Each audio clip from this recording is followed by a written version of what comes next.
It is Thursday, March 26th, opening day to some people in the world, and this is a show called, or in the United States and Canada, I'm already fucking up, and this is a show called What Chaos from the Sports Interaction Studio in Boston, Massachusetts. My name is David Bean. I'm joined by the great Steve Peters of Inside the Coaches Room, and holding it down in the city of overtime losers, it's that boy Sean DePaz. Sean, your Sabres can't help themselves. They love losing in overtime. I don't know what you're talking about. It's opening day, and the Sox play today. There's no other sports on. No other sports I've ever been on. That's right. We are baseball only, Petey. What you know about baseball? Yeah, I'm good. Baseball head. The problem, there's two problems. First of all, love the sport. I'd rather work in baseball than hockey, i.e. I like the sunshine instead of the cold weather. No offense to Edmonton in the winter, but just saying that this will be the last day. And as a matter of fact, we're hours away from the Minnesota Twins being in last place for the Central for the remaining several months. So enjoy it today, Byron Buxton, before you get on the IR. This is it for the Minnesota Twins. So you're a Twins head. I thought about you. It would make sense geographically. You're a Twins head? Yeah, 87, 91. I'm still living the Kirby Puckett era. I love me some Twins, but I don't know if you've seen what the ownership has done to that franchise over the last 12 months. It has not been pleasant, and this will be a very bad baseball team. So this is why baseball, it's hard, because literally in a month from now, they'll be out of it, and then I have the rest of the season to go. Do they still have Brad Radke? They have Butch Weiniger behind the plate, too. No, they don't. They don't have anybody. They have if you go through the roster, you won't. They literally got rid of 20 players at last year's trade deadline. 20. Wow. It's I just checked. Brad Radke isn't on the Twins anymore because he's busy being 53 years old. Yeah. Damn. But that's why I said Butch Weiniger. Do you know Butch Weiniger? One of my high school classmates. Minnesota Twins. Is he really? No, I'm the chat I don't know. Is under the illusion that I am 42 years old. Yeah, just maturity-wise, you probably are. Maturity-wise, I'm way older than that. If I had my druthers, I'd have been in the 70s, just going to Chicago concerts every day, watching Terry Kath shred with the fellas. When did you graduate high school? In all seriousness. 2006 in the United States and Canada. That's insanity. I graduated high school in 1986. We had, in high school, no cell phones, no voice messaging, no internet. There was no nothing. Dude, you left the house. No one knew where you were. Parents included, Petey, do you want to hear friends when I included. graduated high school? No, not really. That's so frustrating. When did you graduate high school? 2016. 15? Jeez. 2016, Louise. yeah. That's insanity. And I will say, you nailed it, DJ. That was the best time to be alive. There was just not this instant. You're just bombarded constantly right now. Dude, you went outside the house and you were out. Like it was just a different world. We were so fortunate that I grew up in the 80s. This is too hard. I don't know if you know this social media thing is hard. We didn't have that. I'm working hard. I'm not doing a great job, but like I'm working hard on trying to actually strike a balance and figure it out how to be a fucking farty old man like I am deep down, while also always having multiple screens in front of me that I chose to put on, but it's my fucking fault. Pete Blackburn is not here today. It is opening day. He's in church, but he might be able to call in later. I'm kidding. He's not going to call in later. Why would I tease that? He's not in church. He's very, very sick. So that sucks, and we are polling for him. It led to an interesting pre-show situation. As I said, I believe yesterday, we've got like a mental cutoff for stop preparing for the show ideally at 11:10 a.m. Stop sending show elements to put in. Stop dicking around on Photoshop. Just be ready to go. Start getting ready for the show. What really happens is we're sending Sean shit, and I'm putting shit in the rundown until about 12:02 while you lovely people who watch the show are already here waiting for it to begin.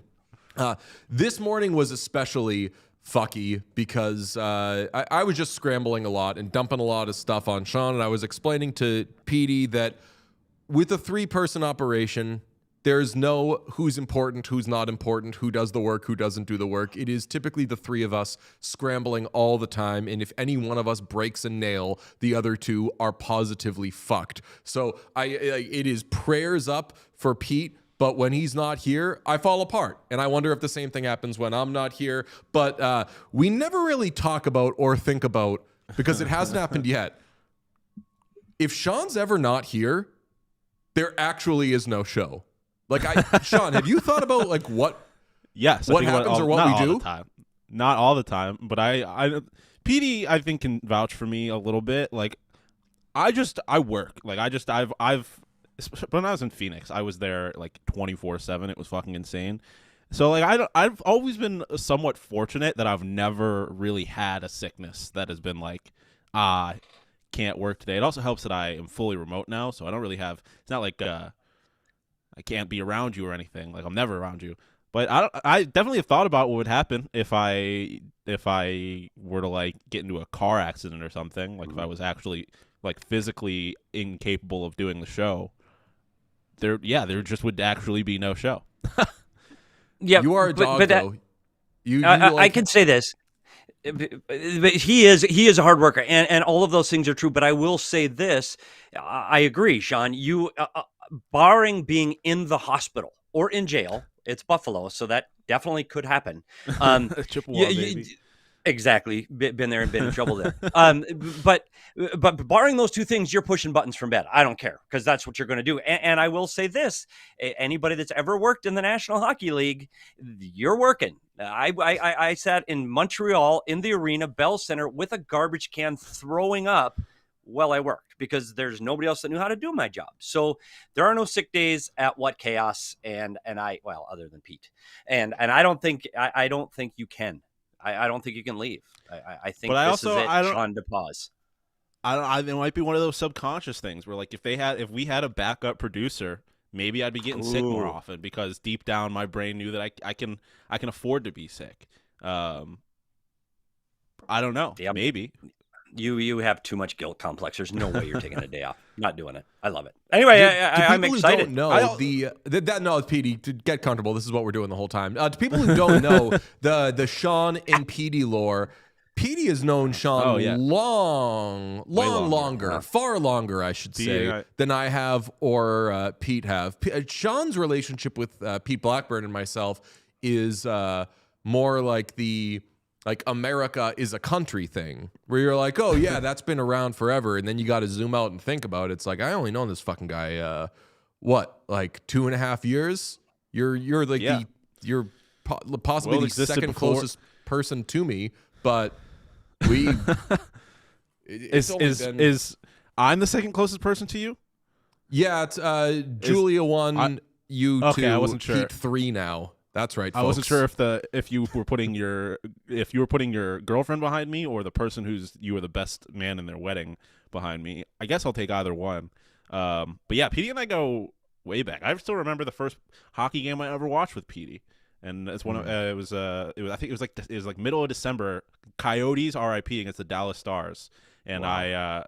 I just always remember Petey being like.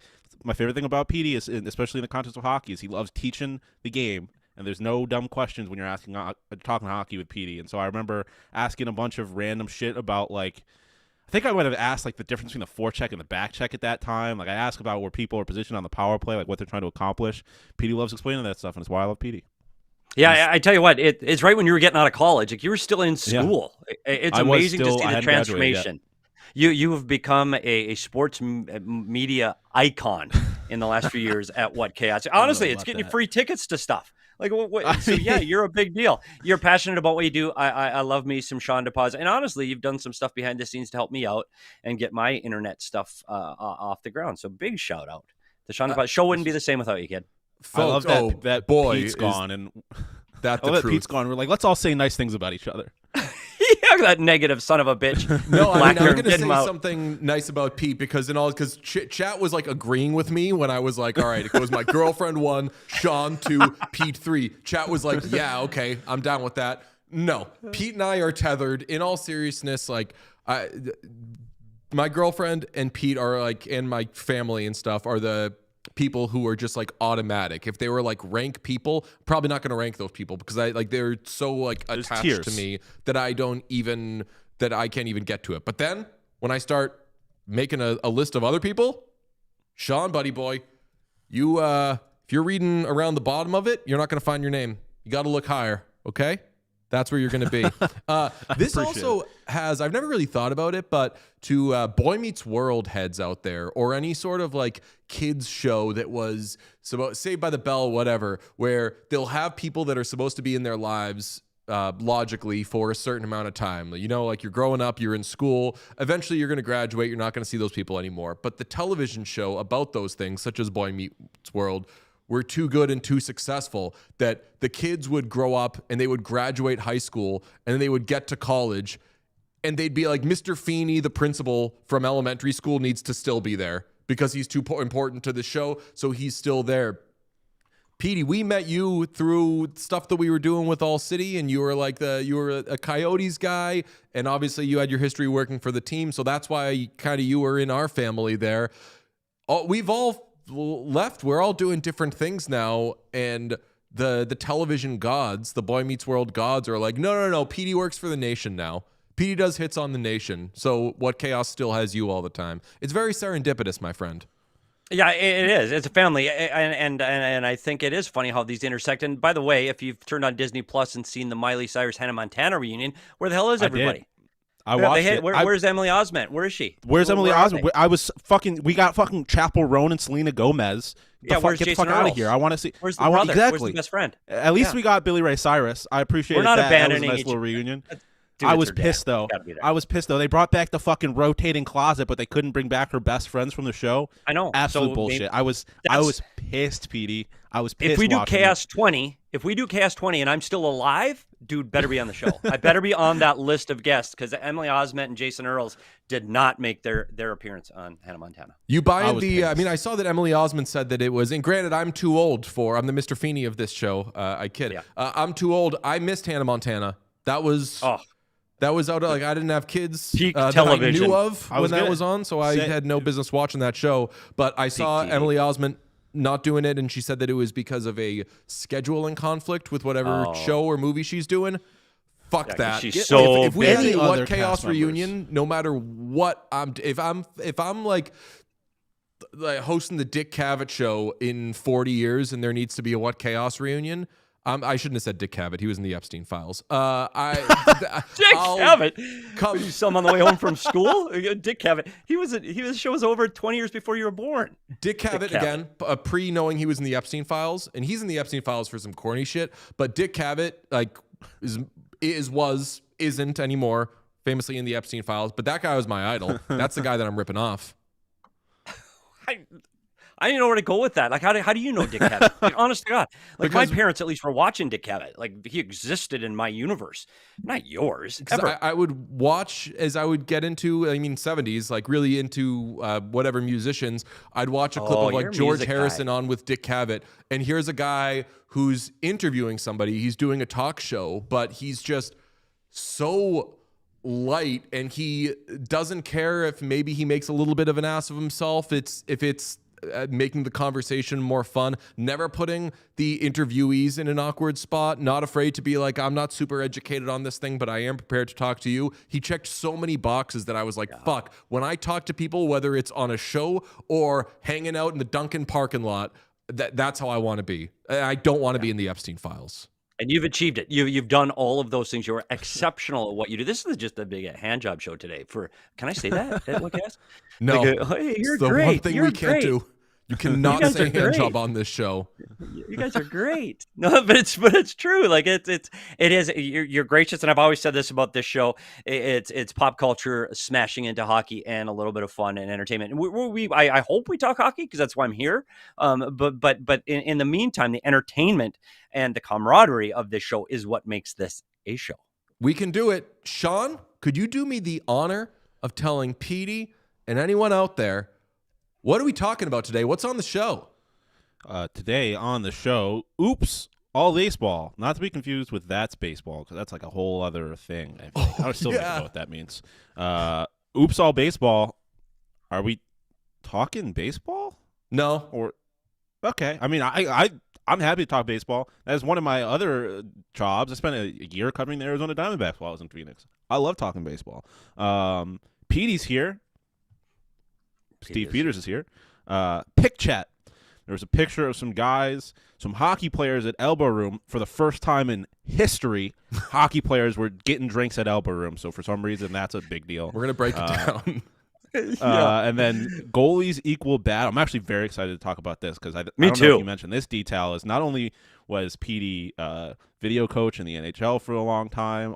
He was a goalie, played at Nodak, played Team USA U18, U17. Yeah, U18, first U18 team ever for Team USA with Brian Leach and Jimmy Carson, and so Petey walked and did not do the reverse VH. Connor Hellebuyck could run and do the reverse VH.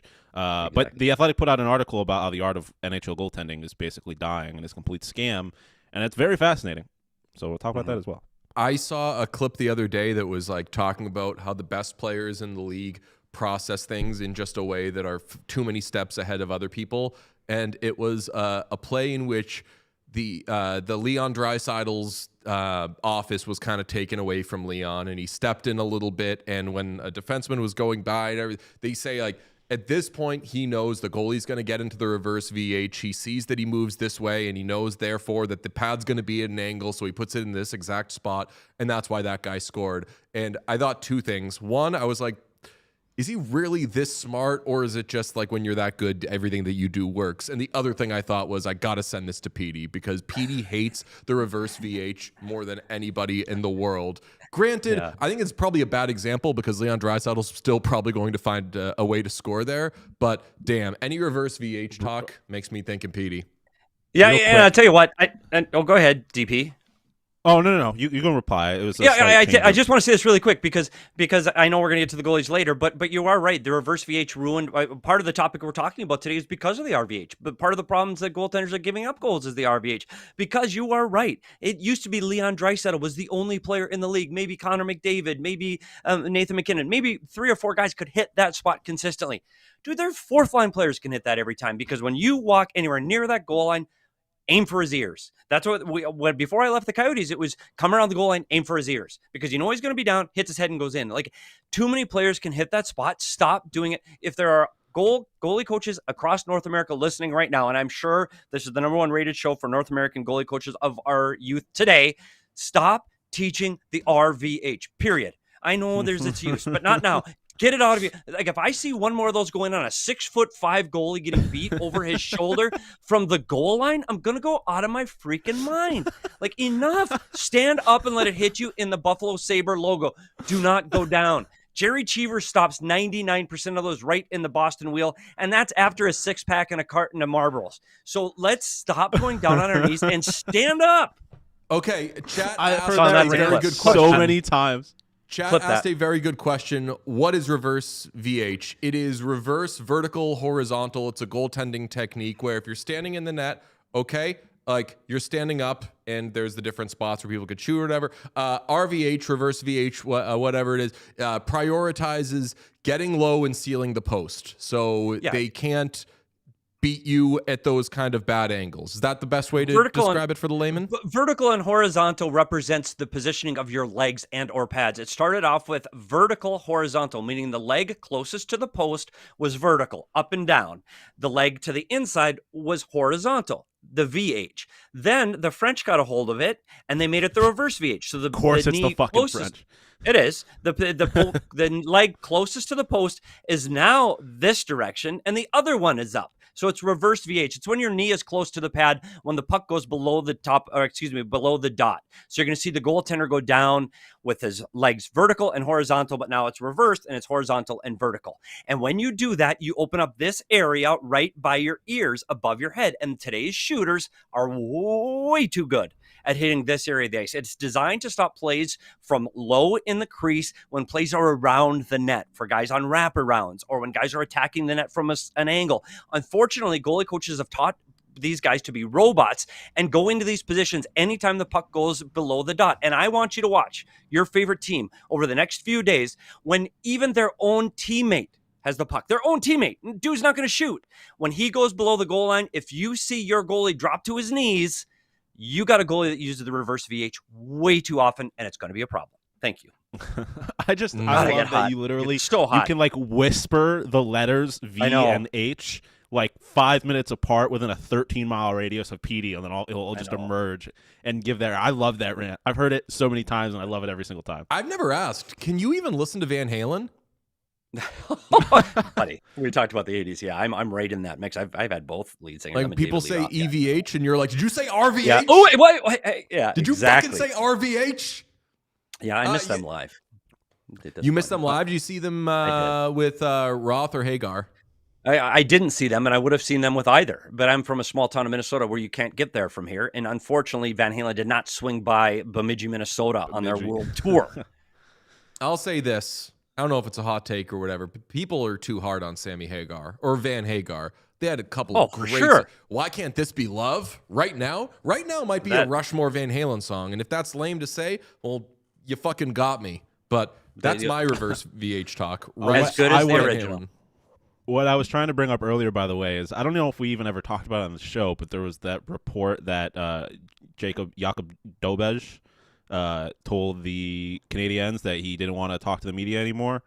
I think that originally learned about that from r/Habs. r/Habs has now said that they have heard from reporters that that's completely made up. He did not ask. He did not ask to not. So Jakob Dobej, is it Jakob or Jacob? I'll effort that. Dobej is free. Okay, it's good that you bring that up because I wanted more clarification before we had a conversation about that. As a former beat writer who, if I wanted to talk to a player and they weren't available, I would get mad at the team and hold a grudge against the team for 3 years. You don't like the idea of a player just not being made available, but I think that we won't get into it because it turns out that that's not true, but I think that there is an interesting conversation to be had on a case-by-case basis. But let's talk about the Buffalo Sabres last night, lulling the Boston Bruins into a false sense of security. This is what I think was happening. The Sabres were up 3-2 in the third period.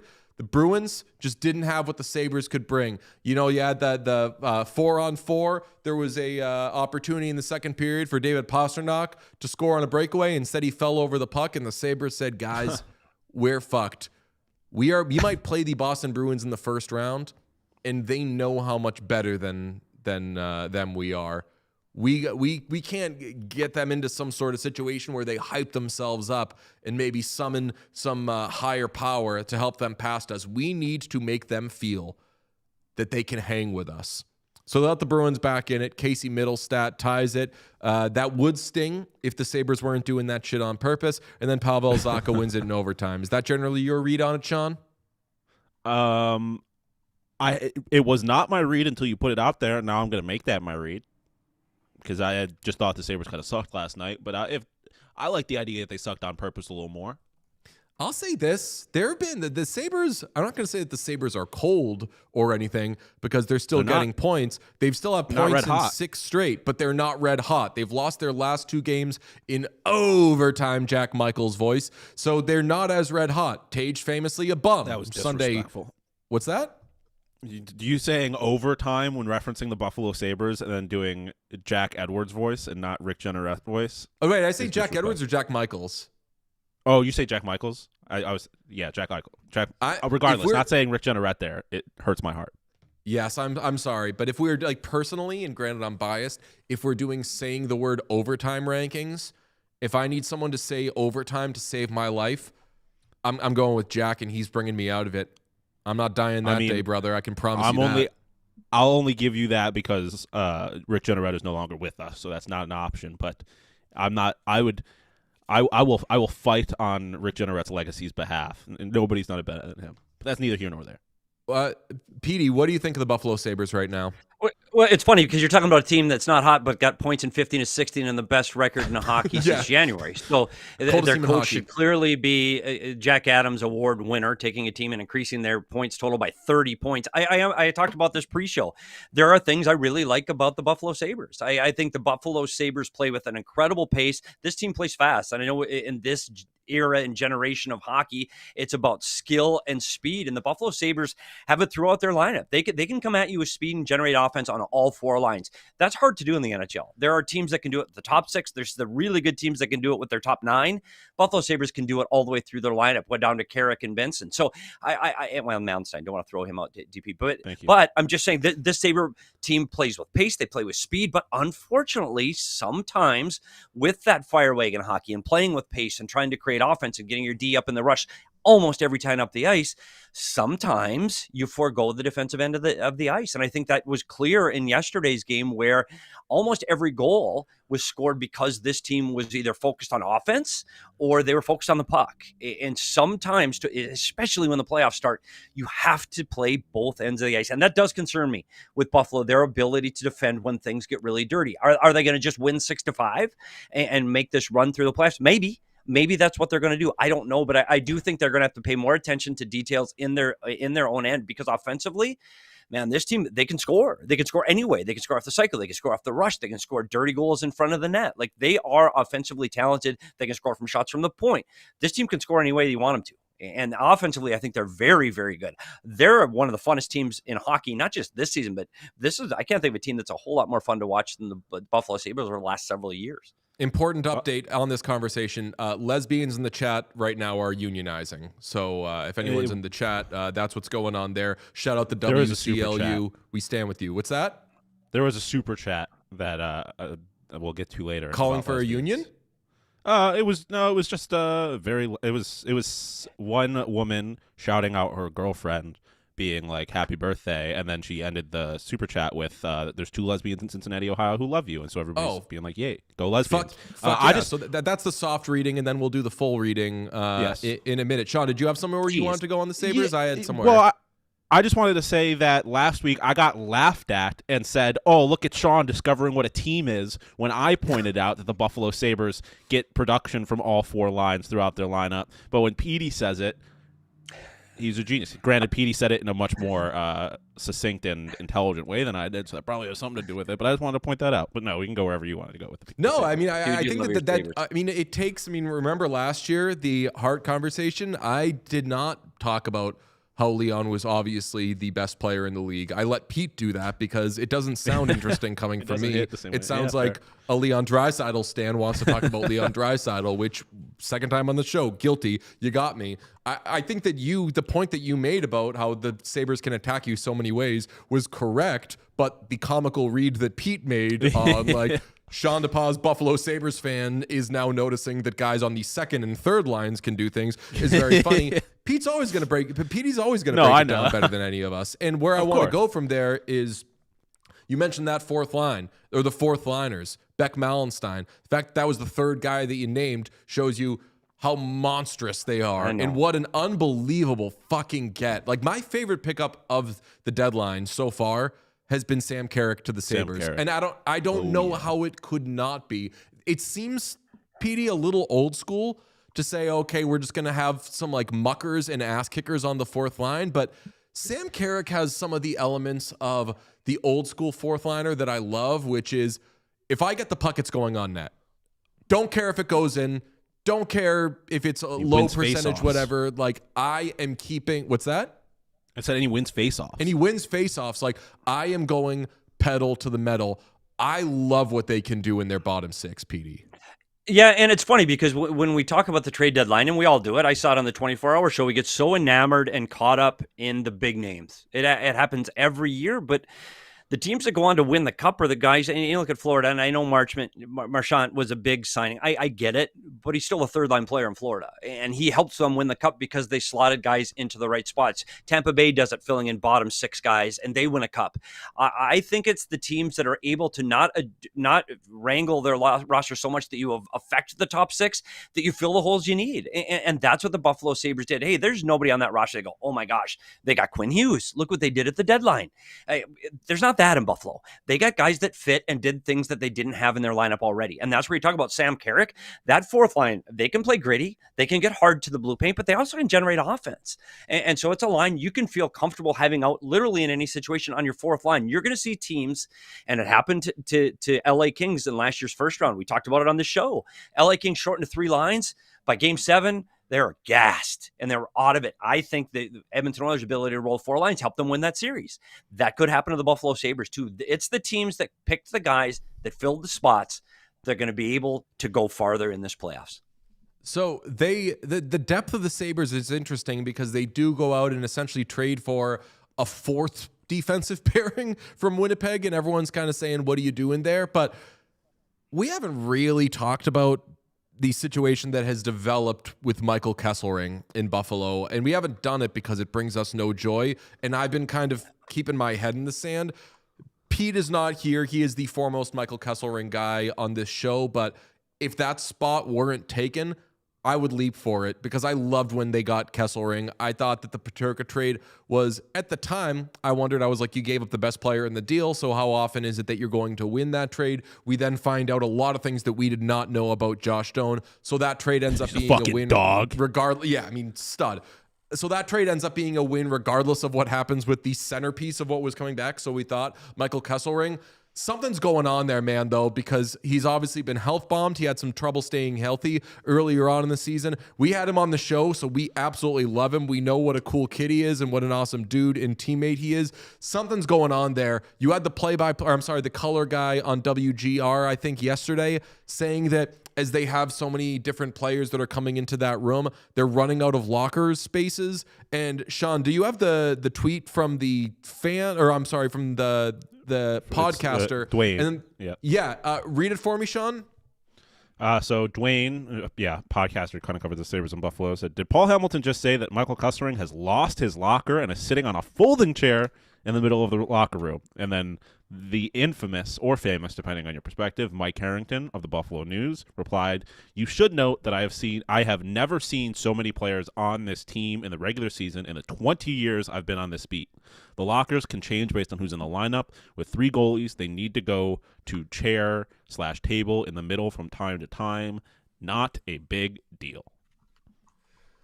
Okay, maybe it isn't a big deal, and I didn't cover the Buffalo Sabres, and I don't know if I covered a team that had that many players going in and out. I do not remember like night one, opening night players, fixtures of the team being booted to, hey, we don't have locker space for you. And I've seen them have to kind of cram players. And this isn't about going through it's so bad in Buffalo that they're taking away this young man's locker, but the fact that there's a Michael Kesselring story in Buffalo at all, while they are the best team in hockey for months now, is shocking to me. I mean, Petey, you know Kesselring from Phoenix. Like, what's your read on all this? First of all, when this trade went down, I thought he was the best player in the trade. You can talk about J.J. Paterka, but I thought he was a one-dimensional guy that is a small, quick forward that adds offense. Michael Kesselring, 6'5", can play gritty, can fight, can defend the front of the net, and adds a lot of offense, more than expected from the back end, jumping in the play and off the blue line. I loved his game in his last year in both Arizona and in Utah. Love Michael Kesselring's game. I think the offseason injury coming into training camp, missing games with a new team, new system, new players, I think really set him back. And it's unfortunate because I think he was exactly what Buffalo needed in a right side defenseman. You've got Dahlin playing on the right now. I think you could stack up their left, and you have Kesselring playing in your top 4 on your right. I think it bodes well for what they're trying to do. Having said that, he had a bad start. Couldn't find his way into the lineup. And I think when he did get in the lineup, he tried to do too much. When you try to do too much, you don't do anything at all. And that's what happened to Michael Kesselring, I think. So I still think there's a future for him. I think that he'll get re-signed there. I really like Michael Kesselring, and I think he's a good defenseman in this league. Having to sit on a folding chair in the middle of the room is not a big deal. Period. Like the reality is the size of these locker rooms, they don't make 30 stalls. The locker room has 23 players on a roster. These locker rooms may have 25 spots. But now you're talking about injured players. You're talking about 3 goalies in a roster. You don't have that many spots. In Arizona, we had a row of 4 metal lockers on wheels that 99% of the time were in the hallway. But when that overflow came, mostly because of injuries, we rolled it in. And the guys that are playing tomorrow night, are in the roster right now. You get the seats where your stall is, period. If you get called up and you're playing, you get a stall, because you should. Because Michael Kesselring won't be getting dressed during the game. So you can't have a guy in the game getting dressed on a metal chair. It is absolutely 100% no big deal, especially when you're getting this close to playoffs, when you're going to see these rosters continue to grow, because guys are going to get called up from the American League. You can have as many guys on your roster as you want, and there's going to be an overflow in the room, especially with injured guys. It is absolutely not a big deal for Michael Kesselring to sit on a metal folding chair. Okay. There are 7 players, by the way, for the Buffalo Sabres. There's a third goalie, and then there were 6 scratches, including Michael Kesselring yesterday. So there are 7 extra bodies. I guess like 4 extra bodies in the Sabres locker room from what there normally would be. Because they just activated Connor Timmins yesterday, too. So there's 7 defensemen. 7 defensemen. Or no. 9 defensemen. currently on the Buffalo Sabres right now. There's the 6 that played, and there was Schenn, Kesselring, and Metsä all scratched yesterday. So there are lots of extra bodies. Okay, it is good that it is not a big deal whether or not Michael Kesselring has to Yes. sit on a folding chair. Okay, but it is a big deal that Michael Kesselring, all the things that you said and all of his qualities as a player, isn't having the best time there, because I wonder, he's an RFA at the end of the year. 26 years young, 6'4", right shot defenseman who I think should project throughout the league as like at worst a number 4 defenseman. I think this becomes interesting if the Sabres think that they can do all of this without Michael Kesselring. Like, he's got to sign a contract. I don't know if things have gotten so bad there where they think, you know what, let's just go our separate ways, because if they do, yeah, they'd be selling low if they traded his rights. But suddenly, Sean, you're now looking at the Buffalo Sabres as being a very interesting offseason player beyond figuring out what they have to figure out with Alex Tuch. And maybe that factors into it where they're like, you know what, we're not going to re-sign Michael Kesselring. We'll trade him for something. Now we got the dough to give Tucky an extra couple million. Yeah, I mean, it would be nice, although he had some bad moments last night. I mean, the thing that I think is interesting about the Sabres defensive core, and Pete kind of joked about this in our text chain yesterday about the idea of Bo Byram outlasting Michael Kesselring. But like, Bo Byram is an RFA after next season, and he only signed that. My joke. Oh, you made that joke? Oh, my bad. It was a good one. But it was a good joke. What an asshole! What's wrong with me that I didn't let you just give that credit? No. You deserve the credit. But like, it seemed to me that they signed that contract with Bo Byram last year as kind of like a bridge flyer. Like, we're going to figure out what to do with this guy. And now they might be in a situation where, like, are they going to end up trying to commit to Bo Byram if they move off Michael Kesselring, assuming that, like, I would have assumed that Kevin Adams' plan, and that's the other thing, too, to consider, is that this was not Jarmo's guy. Like, Jarmo didn't make this trade, so he doesn't have the same emotional attachment to him that Kevin Adams would have had. And I'm curious if they're going to get to a point where they're like, you know, we thought that Michael Kesselring was going to be that guy on the second pair next to Power or whatever. Like, maybe we switch those plans to Bo Byram, we commit to him long term, and we move off Kesselring. I wouldn't necessarily like doing that this quickly.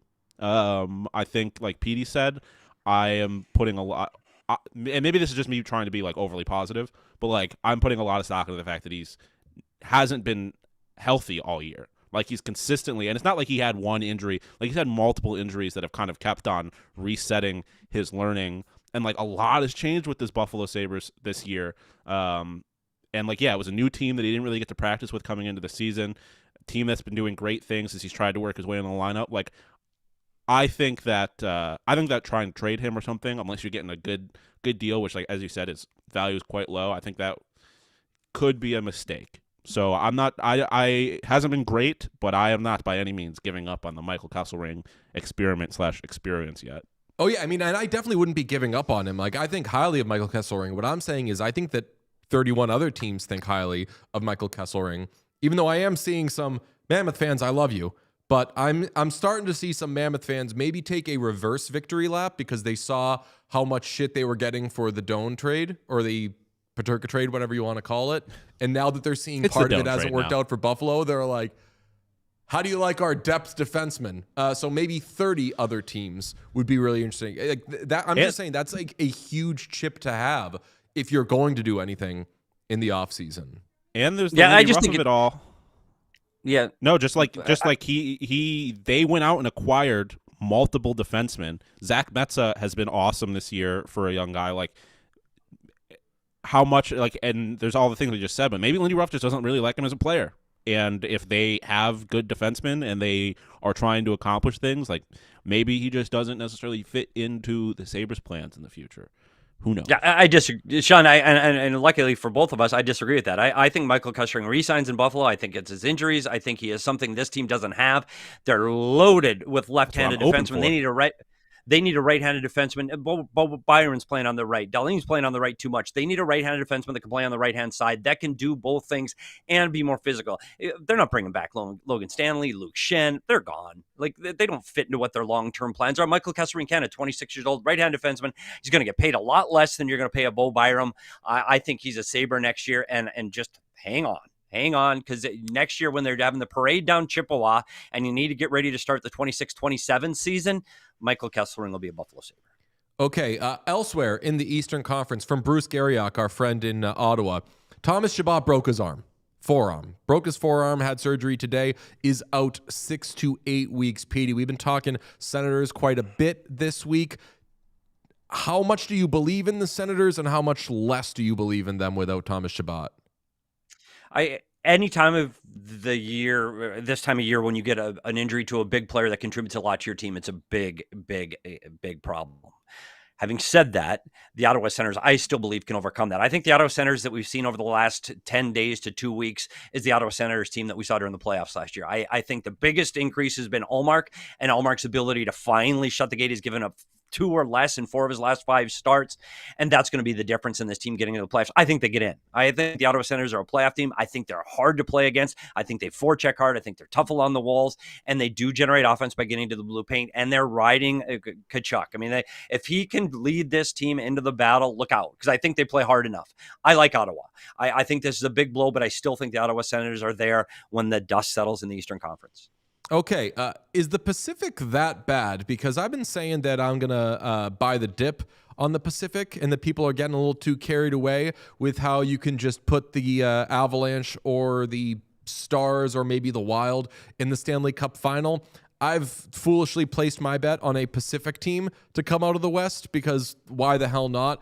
I just think, and I'm repeating myself, but I've seen the 2019 Lightning, and I've seen the 2023 Bruins, and I'm not saying that one of those teams mathematically, one of those teams is going to lose in the first round in the Central, but and I don't do it to be a Avalanche hater either. I just think that some of us are a little too certain about how this is going to go out West. Yeah, I think it's been since the drop of the puck this season. It's been Colorado Avalanche, and the amazing start that they had absolutely is phenomenal. I still believe in them. I still think this is the team that comes out of the West, and the biggest reason is their ability to play up the middle of the ice. I think the center ice position is incredibly important during the playoffs. You got McKinnon, Nelson, Kadri, and Drury. I think that's rolling out 4 incredibly experienced, talented, playoff-worthy center icemen. They can move the puck offensively, and we're going to get to this later. I think their goaltending's good enough. And I think that those things are going to help this team. But the other team to look out for, and I'm going to be a little bit of a homer here, is because of the Pacific Division's change in point structure, you got a team in the Utah Mammoth that's going to finish 4th in the Central that does not have to play a Central Division team until the conference finals. So you could see the Utah Mammoth opening up with Anaheim, which is a matchup. I think that Anaheim's still better offensively, and I think they have a very good team. However, I think Utah plays well with Anaheim. I think that's a good matchup for Utah. And then you go to Edmonton and Vegas. We're going to beat each other up for 5, 6, 7 games and then have to play Utah. So I like Utah's path here as finishing 4th in the Central might be better than finishing 2nd, as the Dallas Stars have to play the Minnesota Wild, potentially the 3rd best team in the Western Conference. So do I think the Pacific's light? I think the Pacific hasn't seen the best of their teams yet. I think Vegas has struggled with their goaltending all season. Edmonton, we've seen problems with that roster with Draisaitl down now. It's been a 2-man team, and I know you don't like that, DJ, that we say it's a 2-man team, because it's much beyond that. They defended better last year than they did this year. I think it's deeper than people give them credit for. But those role pieces in Edmonton that helped propel them to the Stanley Cup Finals over the last 2 years, I don't think are as strong on the bottom 6 as they've been over the last few years. So I don't think that team is as strong as they've been over the last 2 years, and I don't think Vegas has been good as they are over the last 2 years. So the benefactor of all of this mess is going to be the Utah Mammoth. Yeah, interesting one there is the Mammoth, because, and Pete's been saying it too, do you really want to win the Pacific? Do you want to, maybe you want to just slide into 2nd or 3rd and play. But then I disagree with that, because I don't want to play the Oilers in the playoffs at all. And I don't know if the Oilers are going to be good in the playoffs, but I've just seen too much shit, and we've all seen too much shit. Vegas, I thought was better than the Oilers going into their matchup last year, and that wasn't even close. Stars, right. I thought maybe this can be their year, because we'd seen throughout the regular season the Oilers trip over themselves, but I still want nothing to do with them. I think that if you do I think that if the Mammoth get the Ducks, that's going to be like maybe our favorite first round playoff matchup other than 2-3 in the Central, because I think that one can be so close. And I think that either of those teams both have the need to get punched in the mouth thing, but also are both so interesting that I could see either of them making a run. Like, I could see the Ducks making a run. Famously, I bet on them. I think that just offensively, they're so good. And I think that Dostal is the guy that I circle as, like, who's the goalie that we could be talking about this postseason saying, holy fuck, did I sleep on that guy? Part of it was because of what we saw at the Olympics, but I'm a huge believer in that player. Mammoth, also just, like, deep and good, and Vejmelka can be a horse. I think that the thing with those two teams, though, is going to be their inexperience is going to get them. But if they play each other, one has to get through. Yeah, and it reminds me kind of, remember Seattle a few years ago, we talked about the how good they were on the forecheck. They upset the Colorado Avalanche. I see these two teams with Anaheim and Utah are both teams are going to have to outscore their problems. I know you talked about Vejmelka and Dostal, and I believe both of those guys can make runs. And I think they're both, as we talk on our next subject about, they're good enough. And I think good enough is good enough for both of those teams. I think this would be an incredibly fast, high tempo series with a lot of goals. And I think it would be incredibly fun to watch these two teams battle it out. I can't count either one of them out because they do have enough talent to score. And if you have enough talent to score and you've got experienced defensemen, and I tell you what, quietly, Utah's got Sergachev, Uyghur, Marino, Nate Schmidt, Ian Cole, and Chandra. That's an experienced six defense. And I think that will make a difference. So we talked about being a homer. I might be a little bit of a homer. I'm going to take, if it gets to Utah, and I'm going to take Utah on that one. And all seven. It's going to go all seven. But I like Utah in that matchup against the Anaheim Ducks. I love that matchup. I also love Prize Picks, and you can shoot your shot on Prize Picks and get $50 instantly in lineups when you play your first $5. That's right, idiots. Prize Picks is now giving you $50 in lineups when you sign up and play your first $5. Prize Picks makes every dunk, every dime, and every board that much more exciting. So don't miss this chance to get started on America's #1 app for sportsbook. Prize Picks is the place to DFS. Petey, I think of it as the glass of wine that accompanies the meal that is a nice sporting event, just a nice little way to enhance it. And it's simple to play on Prize Picks. You just pick more or less on 2 to 6 player stat projections. If you get your picks right, you could cash in. Pick from all your favorite sports. I'm talking about basketball, baseball, hockey, UFC, soccer, college, basketball, tennis, golf. Yeah, it's a sport. Okay. Tiger's trying to get back into the Masters. He said he's trying his hardest to play. And I'm not a huge golf guy, but Tiger winning the Masters a few years ago was one of my favorite sports experiences ever. Big dog. Prize Picks offers stacks, not to be confused with smokes, meaning you can pick the same player up to 3 times in the same lineup. You want to pick more on Steph Curry points, 3-pointers, and assists. As long as he's healthy, you can pick them all in the same lineup only on Prize Picks. Download the Prize Picks app today and use code WhatChaos to get $50 in lineups after you play your first $5 lineup. That is code WhatChaos.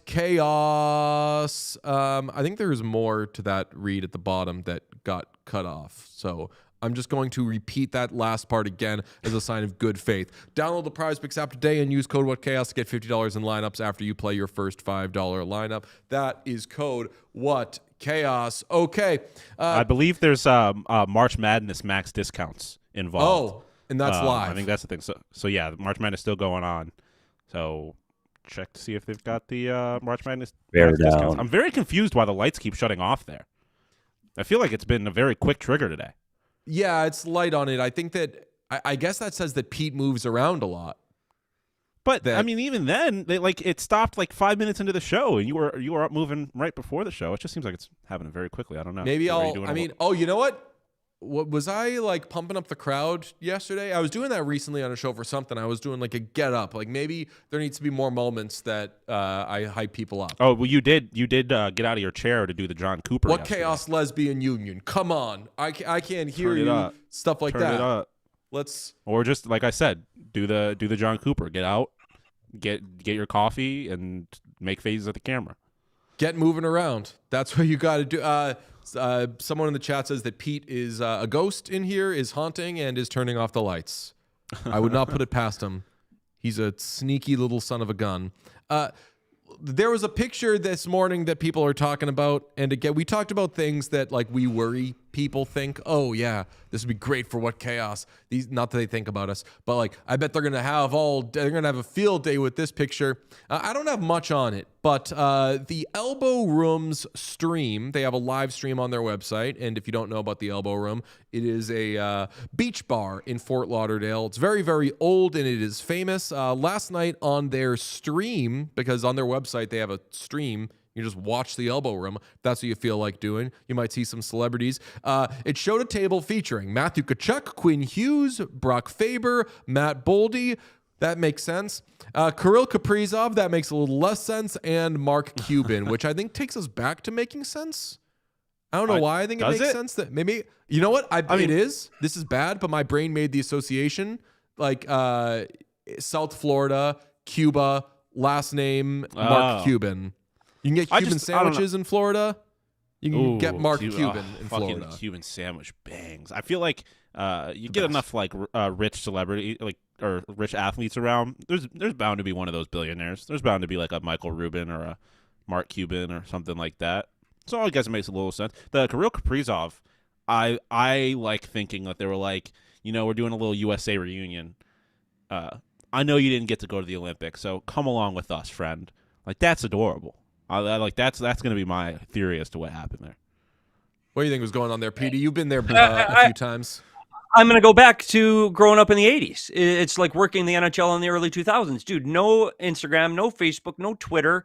And the Elbo Room was a dive bar that literally nobody went to. And that's why we went there. That's why NHL teams, player, staff started going there, because no one was there and no one saw you and you could hide out. And it was kind of dark and grimy and dingy. No offense to the Elbo Room. And they don't care what I say about the Elbo Room.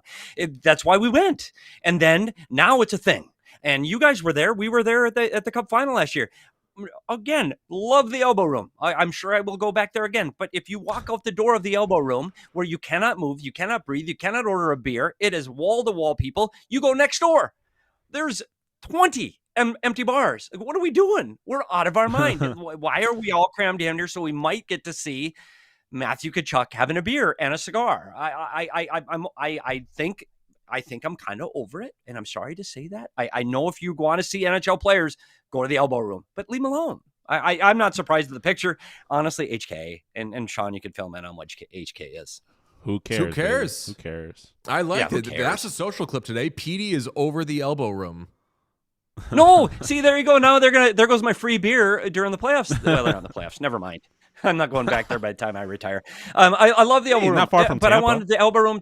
But I want the Elbo Room to be the Elbo Room. I want the Elbo Room to be what it used to be, the Lodge in Chicago, like those, is somebody in Vancouver. What was the one we used to go to, live music in Vancouver? It's no longer a thing, but was a rite of passage back in the day, where we all had to go to the bar in Vancouver. Please, somebody in the chat, if you know the dive bars in Vancouver, live music, like it was a rite of passage, those places. And the Elbo Room was one of those places. And I think it still is. It's just a different vibe than it was back in those days. And I think some of those places lose their charm because of what we talked about with the social media and how everything is blown up and it's a place to go be seen when it used to be a place to not be seen.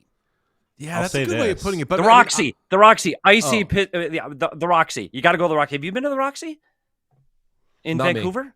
Not me. I've been to the. Where would we go in Vancouver? Is it the Winking Judge? Is that a thing? I don't know. The Roxy is not only iconic, but if there were cameras, there would probably be no NHL players in there and seeing the things that I've seen in that bar. The Winking Judge permanently closed. R.I.P. There you go. Did media and players / coaches end up going to the same bars? Yeah, that is funny. That's an interesting what happens. Whoever gets there first owns the bar. So if the players have a bar, and I'll go to Tootsie's. Like Tootsie's in Nashville is another one of those iconic NHL bars that you have to go to if you're involved in the National Hockey League. You go to Tootsie's. And whoever got there first after the morning skate, not a morning skate because it wouldn't go there on game days, but some people did, but not players. So whoever got there first, it's a practice day, and whoever got from the rink and you walked in, if coaches walked in and you see players, you got to turn around, you got to go out. Conversely, if the coaches are in there, they got a table, players walk in, you gotta leave. It's just a rule. And yes, coaches do go out and have a beer now and then. Players, surprisingly, not as much. And that's really disappointing. And it's again, social media's fault. You don't see the players out like you did 10, 15 years ago. Players they're too, and rightly so, too afraid of getting in that wrong picture. And I think today's game has way too much money. And guys are back in the hotel room playing video games and Fortnite, drinking protein shakes. No, get out, stumble around Chippewa at 4 a.m. and then go try to play the next day. That's hockey. Connor Bedard, and that's what I think hockey used to be. Connor Bedard is absolutely spending more time on basketballreference.com than he is at a bar post game. Absolutely. All else I was going to say is I want more bars. The only thing I care about any of this is I'm fascinated by like the personal relationships of the play. Like I'm fascinated to see what players hang out with each other, because all you ever see is them trying to kill each other on the ice. Like I'm like, I want to know how Kirill Kaprizov, how the one Russian ended up getting an invite. Like I want to know, was this just like, are they doing a little bit of a Team USA reunion? Or are these players boys otherwise? Like I'm interested by that stuff. So it's cool to see like, yeah, the like guys from other teams hang out with each other, because I'm guessing, like, how often did that happen back in the day when you had Every night. Guys just from like from like opposite teams?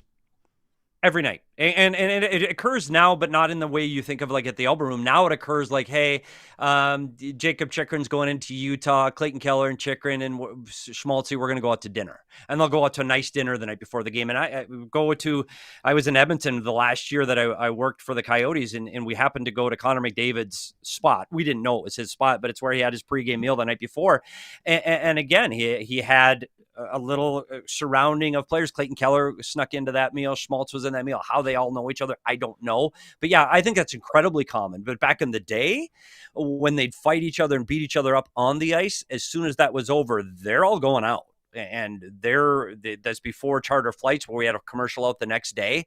The team's going out together. And you're going to hang out after the game, and everybody's going to the bar, and you're going to enjoy. Yeah, you saw the cross-pollination of teams all the time post-game. So I don't know if you see as much of that post-game now, because teams fly out on their charter flights. They don't have those opportunities to go out.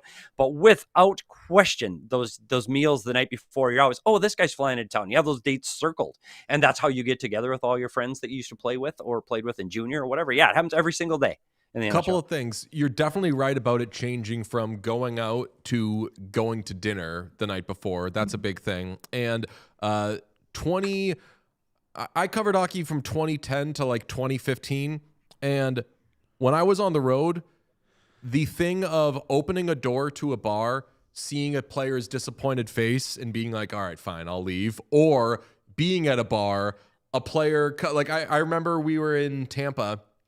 It was the playoffs, and we were in a bar that it was an outdoor bar. You had to go up an escalator to get to the top. And I saw David Krejci riding up the escalator. We were all standing there, me and a bunch of other media people. We were having drinks. We look over, we see David Krejci's coming up. He sees us, and it's like the Homer Simpson thing or the Grandpa Simpson meme, whatever it is, where the guy walks in, like takes off his hat, puts it back on. Like he got to the top of the escalator, like didn't even change his facial expression, nothing, just walked right, or just got right, went right back down and went away, and there went David Krejci. And I don't think that it's like, especially these days. I mean, this was like 2010 before Twitter was, or 2011 before Twitter was crazy or anything.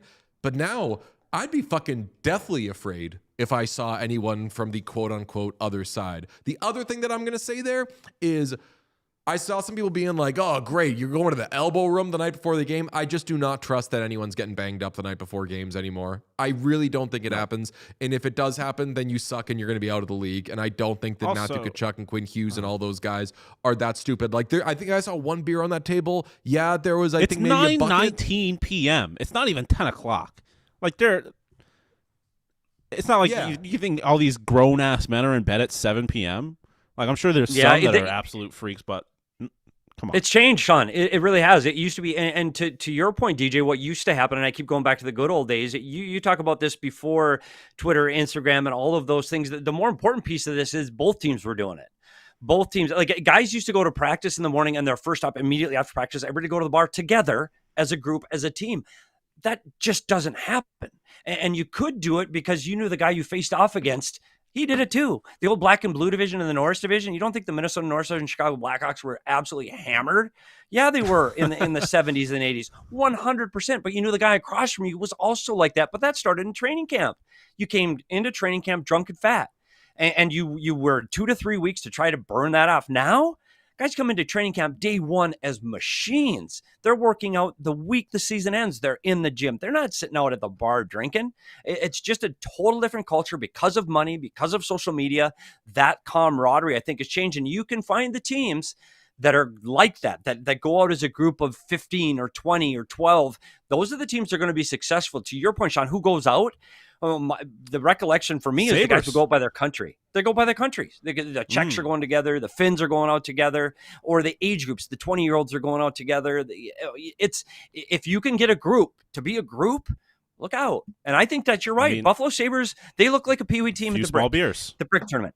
They are having so much fun. They're playing mini sticks in the hallway of the hotel. They are. I wouldn't. You know what? I wouldn't doubt it. Asking their parents for quarters so they can go play in the game room. Do you think Jason Zucker is at the mini putt-putt at the Holodome? I bet he is. Like, Jason Zucker to me is the guy. He's a fucking madman, absolutely. Warrior in the hotel. They are. They're playing boot hockey. And I do think that makes a difference. And I think that those teams are the teams, a connected team is a dangerous team. It's a Tony Lavello quote from the Arizona Diamondbacks. And I believe that's why the Buffalo Sabres are doing what they're doing. Doing have too much fun. Love it. I also love, or I have mixed feelings about this. I sent it to Sean this morning because I was like, hey, sorry to make you read. No, you read. Whatever. That was accidental. Yeah, it's funny. You sent that and you were like, do you have an Athletic subscription? I was like, no, but I do have a New York Times subscription because I read the normal news and I can get Athletic articles through that. Oh, amazing. So I saw this goaltending story in The Athletic. It's written by Harmon Dale. I hope I pronounced this person's name correctly. Harmon Dale is what I'm going with and hoping for the best. But it's a really great piece, and I hope to put as much respect on his name as possible. It's titled, The NHL's Growing Goaltending Crisis. Quote, everybody's making bad decisions. And it was a pretty long piece, chock full of information, really good, really funny, unintentionally. I don't think it was trying to be funny, but like I'm reading it and just like laughing to myself, saying like, of course this thing of like I'm all of my worst fears about certain things are being proven right. But there's also good stuff in there if you're a fan of certain teams. But I sent it to both of you because I just found it really interesting. And the gist of it is that goaltending is the position on which teams spend without really knowing what they're getting. And the disconnect there is greater than it is in maybe any other position in sports. Is that a good way of summarizing it, boys?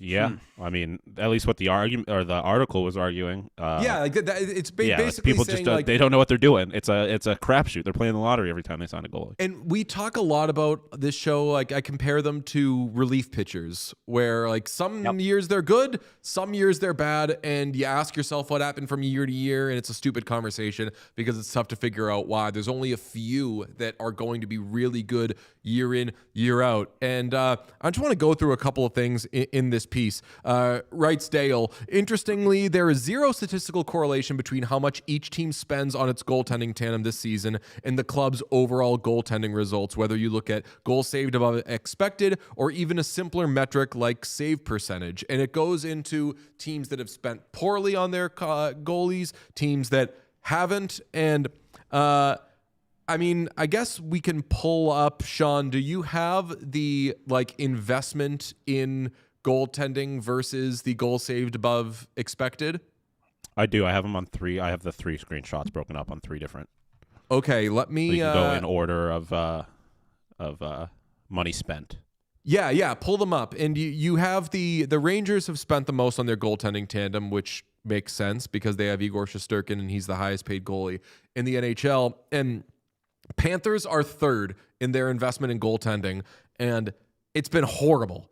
Minus 17.2 goals saved above expected. And then you have teams like the Senators who have invested a lot, $9.3 million, which still kind of doesn't strike me as a ton of money, but minus 31.3 goals saved above expected. Let's get to the fun part, Sean, because back-to-back goaltending investment are the Edmonton Oilers at $6.5 million invested in their goalies, and the Buffalo Sabres at $6.3 million invested in their goalies.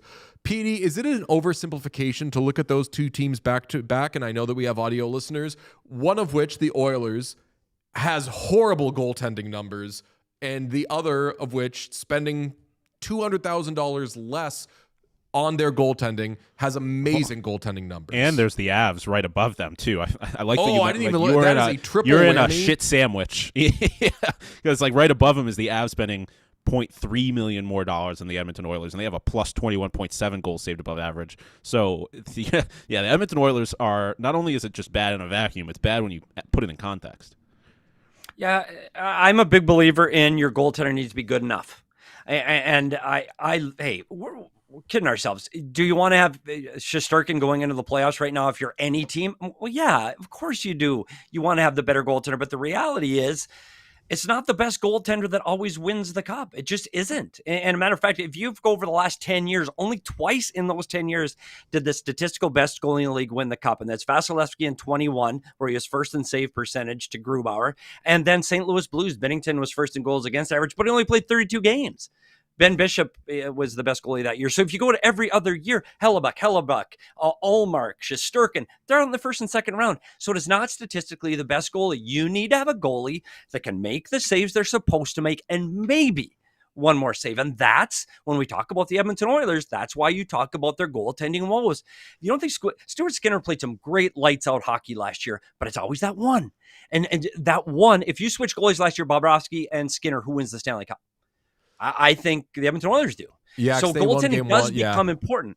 The goaltending becomes important. However, there are so many teams that just win. Darcy Kemper wins the cup with the 22 Colorado Avalanche. Was he the best goalie in the league? No. He's fifth. He was 10th in goals against average. You just need to have a goalie good enough for a very good team in front of you. You know, Anthony Emmy in Chicago. I think that Matt Murray in Pittsburgh, back-to-back years. I'm not a Matt Murray fan, but he wins 2 cups. You just need to have good goaltending. And I think when I remember sitting I'll sit here and I had a story with Sean Burke, goaltending coach, where we were talking about Mike Smith, who at the time was the number 1 goalie and he was coming up for a UFA. And it was a big argument about spending the money. And Sean Burke's, we got to spend him. And I said, no, he's struggling. He's not, he's been hurt. He's been in and out of the lineup. We can't pay him. And he said, who else are you going to get? I said, somebody. Because it was Devin Dubnyk before that. It was Brizgalov off of waivers. Devin Dubnyk from the minors that they pulled him out of. You even look at Sean Burke. His career was over, and he reemerged. So I do think you find the next guy up. I don't spend that money. I don't do long-term contracts. I find the next guy up. And like Dostal. Dostal took over for Gibson. And if Dostal wants too much money, find the next guy. And I know it sounds oversimplified, but if you have the right goalie coach in the right system for the right team, you can plug and play and get a player to have a great year or a great 2 years and succeed in the playoffs. Having the best goalie doesn't guarantee you anything. Ask the Winnipeg Jets. Yeah.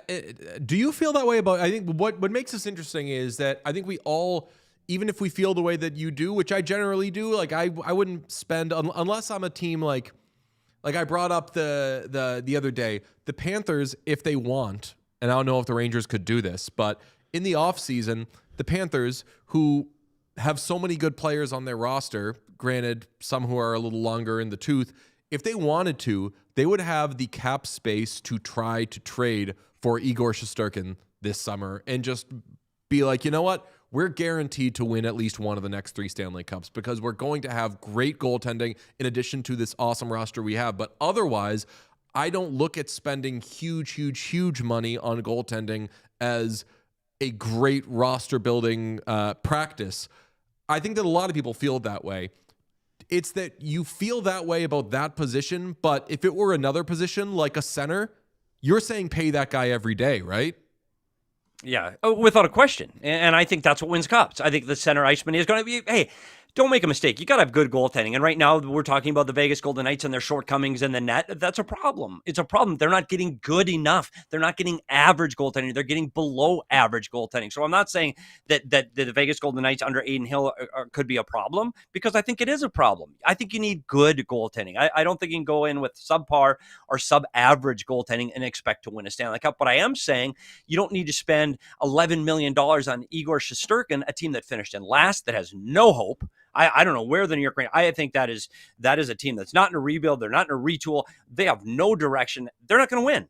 They're not winning next year. They're not winning the year after. And you're paying $11.5 million for a goalie that's going to what?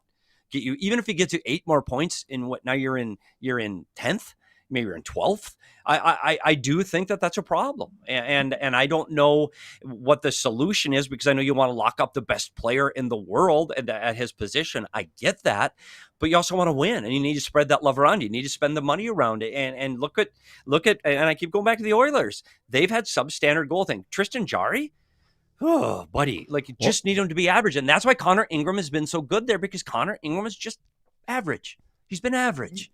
And that's what the Edmonton Oilers need to be successful. You need average. Yeah. You need consistent, steady average. If Ingram is okay, and they got about 300 ifs right now on the Oilers. If Ingram's okay, if Draisaitl is good, if they continue healthy, if they continue to get better defensively, then yeah, we're all fucking idiots for saying this isn't the Oilers' year.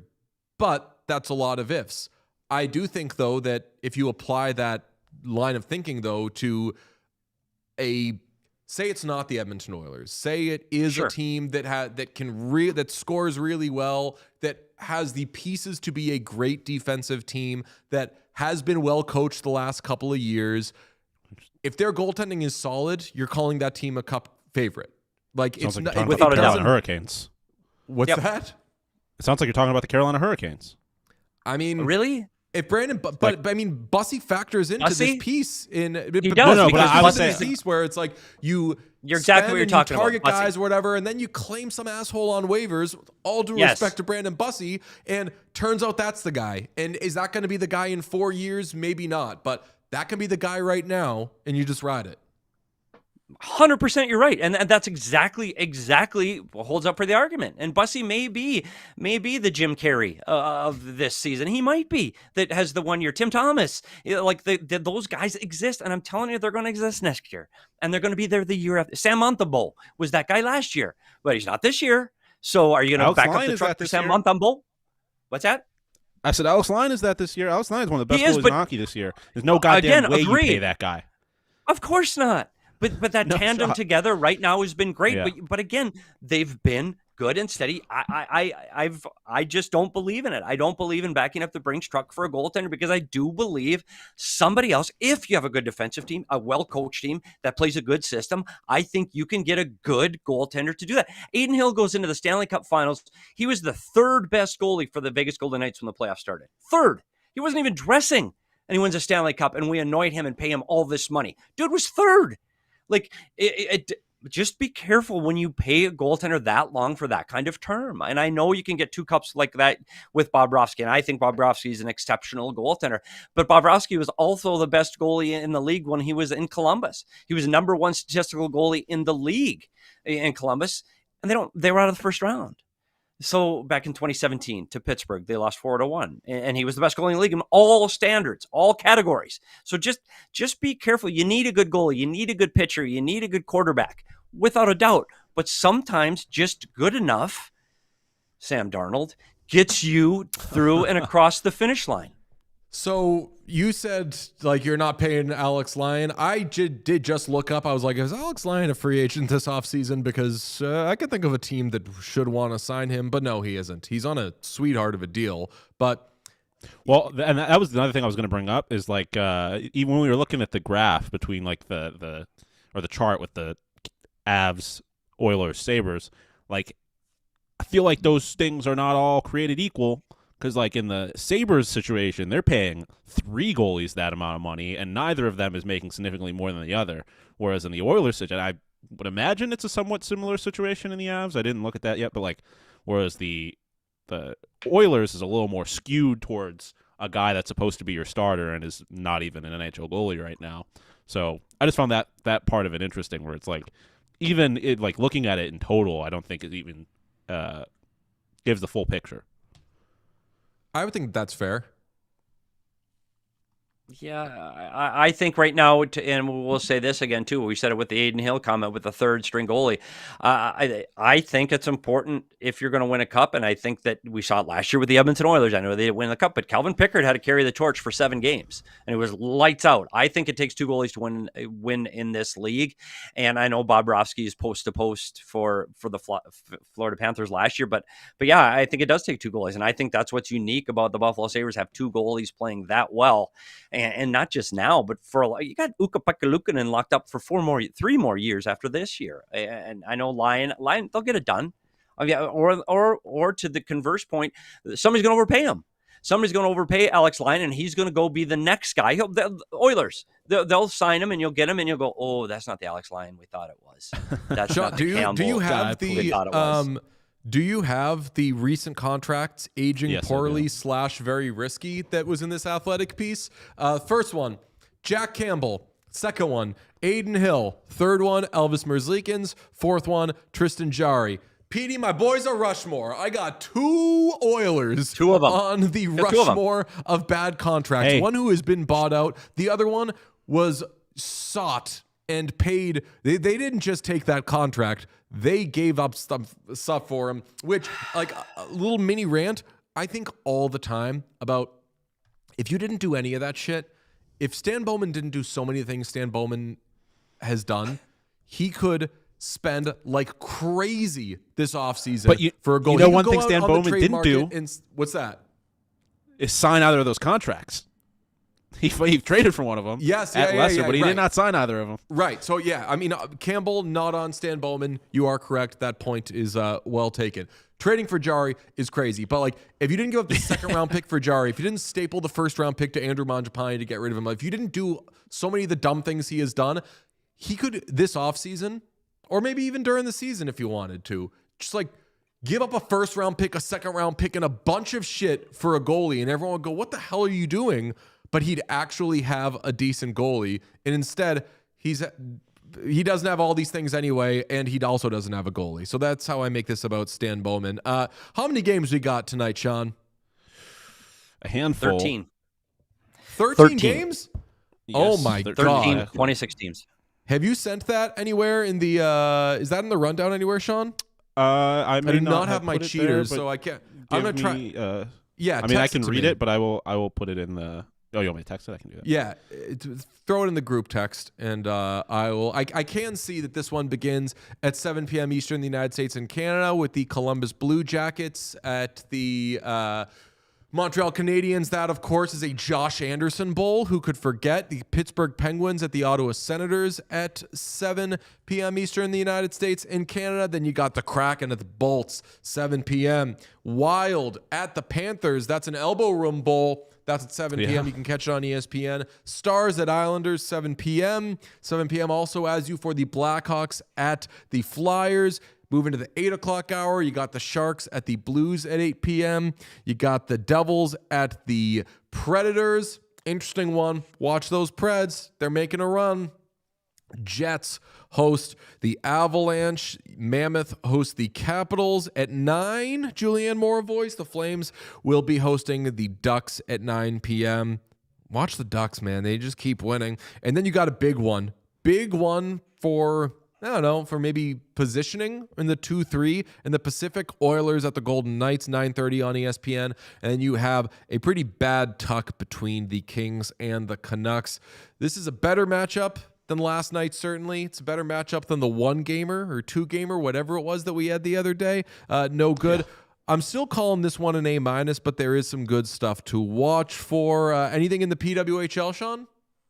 Let me look. I will note, thank you to the chat for bringing it up. It is Nashville Predators Pride Night, so they should have some good stuff there. That's a team store that has everyone who has ever played for their franchise, so I'm sure the Preds will pull out some cool stops there. I mean, Minnesota... No PWHL tonight. No PWHL? Damn. No PWHL tonight, but we do have 5 games this weekend. Sunday is a full slate. Sunday you go 1 p.m., 4 p.m., 7 p.m., so a full day of PWHL hockey on Sunday, and then you got Fleet and Scepters tomorrow.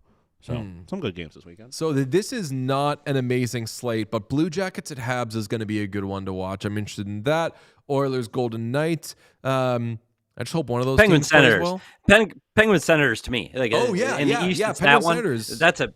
Are the Senators for real? And can the Penguins hold on even with Erik Karlsson on defense? No, I'm kidding, because everybody knows me. I don't love him, but he's been outstanding this season. I credit Dan Muse in the change of his neutral zone system for the reemergence of him. And then in the West, there is only one matchup to watch, and it is the Oil and Knights. And which one of these two teams is a fraud? And I think we might find out tonight. Okay. Let's see. We also have Islanders Pride Night. Thank you to the chat for pointing that out. So we got 2 Pride Nights, 2 wars. Very, very good. Let me get you with a sports interaction right quick. Brought to you by Sports Interaction Sportsbook and Casino. Every game is your game when you bet with Sports Interaction. Bet the action on every period, every shift, every shot with Canada's homegrown sportsbook. Sports Interaction, Ontario only, 18+. Please play responsibly. I feel good about the Anaheim Ducks on the road against the Calgary Flames because right now the Ducks are feeling pretty set it and forget it. They're beating good teams. They're beating bad teams. Every game is your game when you bet with Sports Interaction. From puck drop to overtime, bet with live odds on every play with easy deposits and payouts. Go to sportsinteraction.com/whatchaos to open an account. Ontario only, 18+. Please play responsibly. Sean, could you hit me with some super chats, please? I know that we've got at least one we've read already, but Renee says 4-time World Series champion and future Dodgers Hall of Famer Mookie Betts plays baseball today. Sean, that was for Sean. Very good. Jose on the air says, I got too cocky yesterday trash talking my wrestling podcast co-host from Boston for the Sabres to lose 10 seconds before going live after AEW. What is AEW? It's a wrestling. It's like WWE competitor. It's like a different wrestling promotion. Gotcha. All Young elite Gritty. wrestling. Young Gritty says in all caps, I love you, Petey. We say that all the time with all caps, Petey. It's just how we feel about you. I will say this, for a Flyer fan to say that to me is somewhat surprising. I did get a little bit of Flyer hate throughout this season, and boy, if you want to piss off a fan base, don't let it be the Philadelphia Flyer one because they are merciless. They sure are. The Miss Zola says Tony D'Angelo getting injured on Women in Sports Night so he doesn't have to play on Pride Night. Perhaps it's for the best. I did not know that happened. No one's rooting for injuries. That's a funny development. Katie O'Hara says 86 grad here too. Cheers to free-range childhoods. Oh, very cool. Burned Oils says, I respect DJ Bean for not liking. Is that what it's saying? Yeah, the 9 is right. The 9 is right above the I. Okay, for not liking Chapel. I apologize to you, Burned Oils. You might not. I may have possibly given you the wrong impression. I don't dislike Chapel Roan. I like her music. I think that Dan Nigro is a fantastic producer. I think that he's a musician. He was from a band called Tall as Lions. He is best known for his work with Olivia Rodrigo. He's a real hit maker. He writes the music of Chapel Roan and produces it. None of those names. It's very, very good stuff. I just have fun with the Chapel Roan discourse and everyone getting mad at whatever. So the other day I playfully picked the side of I'm going to be on the side of being mad at Chapel Roan, and then everyone got mad at me. So I'm on no side there. Gabby Nicole says, gotta run, but need you to clip those goalie tips so I can send it to Jari. Thanks, Petey. I think that Jari would take anything he could get right now. I just want that man to be happy. I want that man to be able to sleep at night. Yeah. Stand up. Sharks Millie says, shouting at my girlfriend, it's her birthday today. What chaos? There are 2 lesbians in Cincinnati, Ohio who love you. We hope there's a lot more than that. We hope there are hundreds of lesbians in Cincinnati, Ohio who love each other and love us. Thank you very much. I'm assuming, Sean, that is what began the What Chaos Lesbian Union earlier. chat. Yeah. Okay. Yes. Very good. Stacey Faye writes, and happy birthday to your girlfriend. Of course, we love you back. Stacey Faye writes, says, late to this, but why can't this be love is my all-time favorite Van Halen song. I grew up on the 1984 album. Wow. Yeah. So if you don't know, 1984, that's David Lee Roth. That is not Van Hagar. So I'm kind of coming from the same thing. I was all over the early Van Halen stuff. 1984, of course, but when I first heard Why Can't This Be Love, when I first heard Right Now, I was like, what's this Van Hagar slander? There's a lot of good stuff there. Let's see. We also have Stephanie Mills saying, like Spike for Petey. Every like-related thing for Petey. We love him so much. 7OK says, I've been watching your show every evening as part of my routine here at the psychiatric clinic. It usually gets me, helps me forget everything else for this time. Thanks. Warm regards from Switzerland, Sarah. Oh, thank you so much, Sarah. Yeah. We also have only da ba ba ba ba ba says only da ba ba ba ba ba. Orally dabble Mont Burns. Kutch Montgomery, nice. Oh, that's what that is. Okay. Says, sending love to Victor Hedman. Yes, hopefully whatever personal problem he's going through is resolved soon. We did not talk about it, but Victor Hedman is currently on leave due to a personal issue. So wishing all the best to him and the Lightning, unless it is regarding the Lightning finishing tops in the Atlantic. Our hearts are with the Buffalo Sabres there, but there's some things bigger than hockey. So we love Victor Hedman. Says only Burns says, I went to the Hagen's debut, found out I love the AHL. That's cool. We don't talk a lot of AHL here. But Been said. Yeah. Minor league sports are the best, most accessible way. But minor league sports are the best, most accessible way to like get into sports. If you're near a minor league baseball team or an AHL or USHL or some ECHL team, fucking go. It's going to cost you way less than an NHL game. And they're fun. They put so much more work into like involving the crowd and stuff because they can't just rest on like you watching the best athletes in the world. So I love minor league lower level sports. Burned Oils says no respect left for DJB, and this is a follow-up. I believe Burned Oils was the one who celebrated me potentially being a Chapel Roan hater. I clarified that, and they said, okay, well then never mind. I'm out. They super chatted twice to do this. I apologize if I gave you false hope. And I still thank you for your investment in this show. Thank you very much. Thank you to everybody who has super chatted, who has watched, who has enjoyed the Steve Peters experience. I'll be quite frank, it's tough not to. I'll do some quick thank yous right now. Thank you to Chapel Roan. Thank you to Sean DePaz. Thank you to Steve Peters. Thank you to the Elbo Room. Thank you to Matthew Kachuk, to Matt Boldy, to Kirill Kaprizov, to Mark Cuban, to Quinn Hughes, to Brock Faber, I believe was also there. Thank you to Harmon Dale for writing that great goaltending piece. Thank you to the Reverse VH because it gave us some topics of conversation. Thank you to baseball. Thank you to... Thank you, lesbians. Thank you, lesbians, and the What Chaos Queer Union. Yes. So is it now called the What Chaos Queer Union?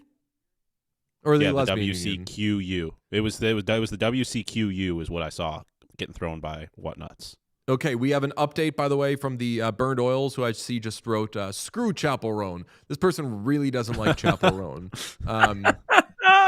As long as you're keeping it somewhat respectful, I think being super mad about Chapel Roan does tickle me a little bit because who fucking cares? But I'm just only reason I'm upset at Chapel Roan is she showed up in the fucking Hannah Montana reunion for no goddamn reason. Okay, pissed about it. So at least I'll know who she is. Can I say this? DJ, you send me a rundown. I don't know if people know how it works behind the scenes. It's just things to be aware of and just so it can help guide the conversation. So I can do a little bit of research so I look like I know what I'm talking about. Next time, I think we need a 2 or 3 bullet point at the end with more pop culture-y type things. Because when you put Chapel Roan, and no offense to Chapel Roan lovers and or haters, I got Yacht Rock on in my car, and that's not a joke. What are you doing? That's what I'm listening to. I don't know who Chapel Roan is, so you got to give me those bullet points of the people I need to research and listen to their music or their movies or their TV shows when I get out here, so I don't look like I'm stupid. Like you got Loggins going on? No, we do Kenny Loggins talk on here too. Corey Long came on here and told Kenny Loggins stories with us. So, like, if you're doing Michael McDonald, if that doesn't put you in the mood to do whatever you've got to do, just throw on Yacht Rock. If that doesn't if people have known me, I run on a little hot. I got little anxiety issues and legit anxiety problems. Yacht Rock just takes that all away, man. It just cruise and just relax, man. Everything is fine. You don't know Pink Pony Club? You haven't heard you haven't been exposed to Pink Pony Club at all? I know it exists. I know it exists in the world. I know what it. I don't know the song, but I know it exists as a social reference. But I literally don't know. I've seen the tweets, the memes, etc. But I don't know what it is. If I will homework? I will do that after the show. I promise. I haven't been afraid to make a little mashup for a What Chaos themed thing. I made a fan cam of Sean DePaz that was totally healthy and wasn't weird at all. And I mashed up 2 of his favorite songs. So maybe I could do a little Chapel Roan X Doobies or like Chaperone Yeah, and X Steely Dan. let's be honest, and I know you're a huge music guy, and I know that's probably, if you had your druthers, you may be on a music podcast as opposed to a hockey podcast. That's how deep you are into the world of music. My go-to and my passion has always been, and I like the jazz. I'm not kidding. That is Yacht Rock's in my car, but I'm an alt guy, and I'm Blink 182. I'm all in Blink 182. Saw them live last year. Like they've pulled me through the last 20 years. Like if you get me a little alt nation, I'm in. However, with my anxiety, a little alt nation might put me over the top. So yeah, if you're going to put a mix in, it's got to have some Blink in it as well. I mean, Damn it, Rock all day really... long. Damn it is me. Like, damn it. Yeah. I like, if you don't like Damn It, like that's my number one song all the time. There you go. Yacht Rock is Yacht Rock's amazing, and I love I've been meaning to make a video about like certain songs that every person in the world likes, unless there's something weird about them or they're an asshole. And like the songs that come to mind are Everybody Wants to Rule the World, September, Misery Business by Paramore. Like there are just certain songs that every person, race, religion, creed, no matter what, like you hear that shit and you're like, that makes me feel good. I love it. Yacht Rock has so much, I think, appeal to everybody because it's smooth, it's easy, it's very catchy, but it is also some of the most sophisticated shit you will hear on a radio station. Like the stuff that, like What a Fool Believes, those changes that Michael McDonald and Kenny Loggins are doing there, like that is it's really, really sophisticated shit. And Steely Dan, obviously, they would they would make the most complex, complicated stuff sound so like the stuff that Kanye West, who is just going off vibes, is going to hear and is like, I want that on my song. I'm sampling that. Because they're all studio musicians, and they're unbelievably talented studio musicians that played on every record that has ever been famous, is full of Yacht Rock performers. And I'm not kidding. Yeah. You pick up an album back in those days, and they were jumping on everybody else's albums. Everybody's playing for everybody. And you're right. It's got so many roots in R&B. It's got roots in jazz. It's got roots in rock. It is everything. And if you haven't seen it, highly, highly, highly recommend jumping out to HBO and checking out the Yacht Rock documentary. Absolutely phenomenal on how all of these people intertwined. And even a band like Toto that I knew extremely well back in those days, they weren't even a band. They were just a bunch of dudes that like they were studio musicians. They didn't go on a tour. They just sat in a studio and go, you guys want to stay after we just did this album for somebody else? Do you want to stay after and make some songs? Like, yeah, that'll be cool. And so it's just amazing how talented these people are. And you're right. It covers so many genres and it can embrace my kid can listen to it. He's in his 20s. He can jam to a little bit of Yacht Rock. So it bridges everybody together. There's my pitch for Yacht Rock today. Yeah, we've gotten some requests for doing a little more music stuff on the Patreon thing. I think in the summer, I think that can come. But yeah, I can talk about this shit all day, dude. I mean, you mentioned Toto. Steve Lukather has played on everything. Like every song you Beat It, Michael Jackson, whatever. Yes. Like Dirty Laundry, Don Henley. Like one of my favorite guitar solos was, actually, you know what? There were 2 guitar solos in that. I think that I like the Joe Walsh one more. Smart. But like Steve Lukather was all over fucking everything. And meanwhile, as you say, like they're cutting Michael Jackson records. They're doing whatever, these guys from Toto. Dude, fucking Toto wrote Human Nature by Michael Jackson. Like it just gave it to Michael Jackson. It's an unbelievable. It's nuts. We could do that shit all day. One last thing, and I promise it'll be short. I don't know if you knew this, and Sean can verify this to me. And you and I need to do this offline. But I don't know if you knew I played guitar, and I've been taking guitar lessons since I was 8 years old. Are you fucking kidding me? Yeah, literally Petey plays read guitar. music. Petey fucking busted out the guitar. It was one of the most studio. One of the most not just that. Petey busted out another friend of the show, best ad read ever at PHNX. Oh well, yeah, oh my fucking god, I forgot about that entire. Holy shit! I've said many times that Petey's one of the most creative people I've ever met in my entire life, and it's fucking insane to me that you spent over 2 decades locked in a fucking broom closet, essentially watching hockey video and breaking that down when you have all this creative shit going on in your head. But yes, Petey plays guitar. Petey has done ad reads. He's written songs to do ad reads, and one of my favorite moments ever was Petey breaking out the guitar at Craig Morgan's yearly St. Patrick's Day party. We were all, like the whole PHNX staff basically, was sitting around a campfire in Craig's backyard listening to Petey play guitar and sing songs, and it was a fucking, vibe is an understatement. It was fucking incredible. Listen, I'll go to war for Steve Peters, man. I'm telling you. Right with you, DP. Peace, friend. Love you. Damn. Yep. You did not know that, Mr. Bean. So there's so much Petey lore that I forget Petey lore. We'll have to talk about this offline. Should we be in a band? I'm all acoustic though. I like slow and big songs, and like we talk about, like Damn It. I do a slowed down picking version of that on my acoustic. What's Travis picking? What kind of picking you doing? What do you mean Travis picking? I don't even know what that means. Travis picking is when your thumb and first three fingers are doing different rhythms. Of course. It's so like great example of it is Never Going Back Again by Lindsey Buckingham. Oh no, I can't do that. Like that's just the hardest thing I've ever tried to do. I can't do that. That's literally the best guitar playing I've ever seen. Like you watch that live, you're like in awe. It's like three guys are playing that. Phenomenal. Michael Rappaport voice. He's fucking good. He is good. But it's something we can talk about offline. It is. We'll just keep doing. Sean, stay where you're at. We're gonna do another like 18 minutes on it. No, I kid. It's fun. The chat has been all over me, like dissociating during all of the music talk. You okay? You out on that? I just don't care about music like that. Like it doesn't. Like the. I don't want to sound like I'm trying to yuck your yum. I think music is awesome, but I'm just not interested in the. Listen, I've said it before. The chat's gonna get mad at me. I listen to a lot of Drake. Like, it's not particularly good music. It's just what hits my ear and does something to my brain. But there was a Paramore shout out, and I would talk about people I'd go to war for. I would kill everybody I know for Haley Williams. That woman is amazing. Most people would.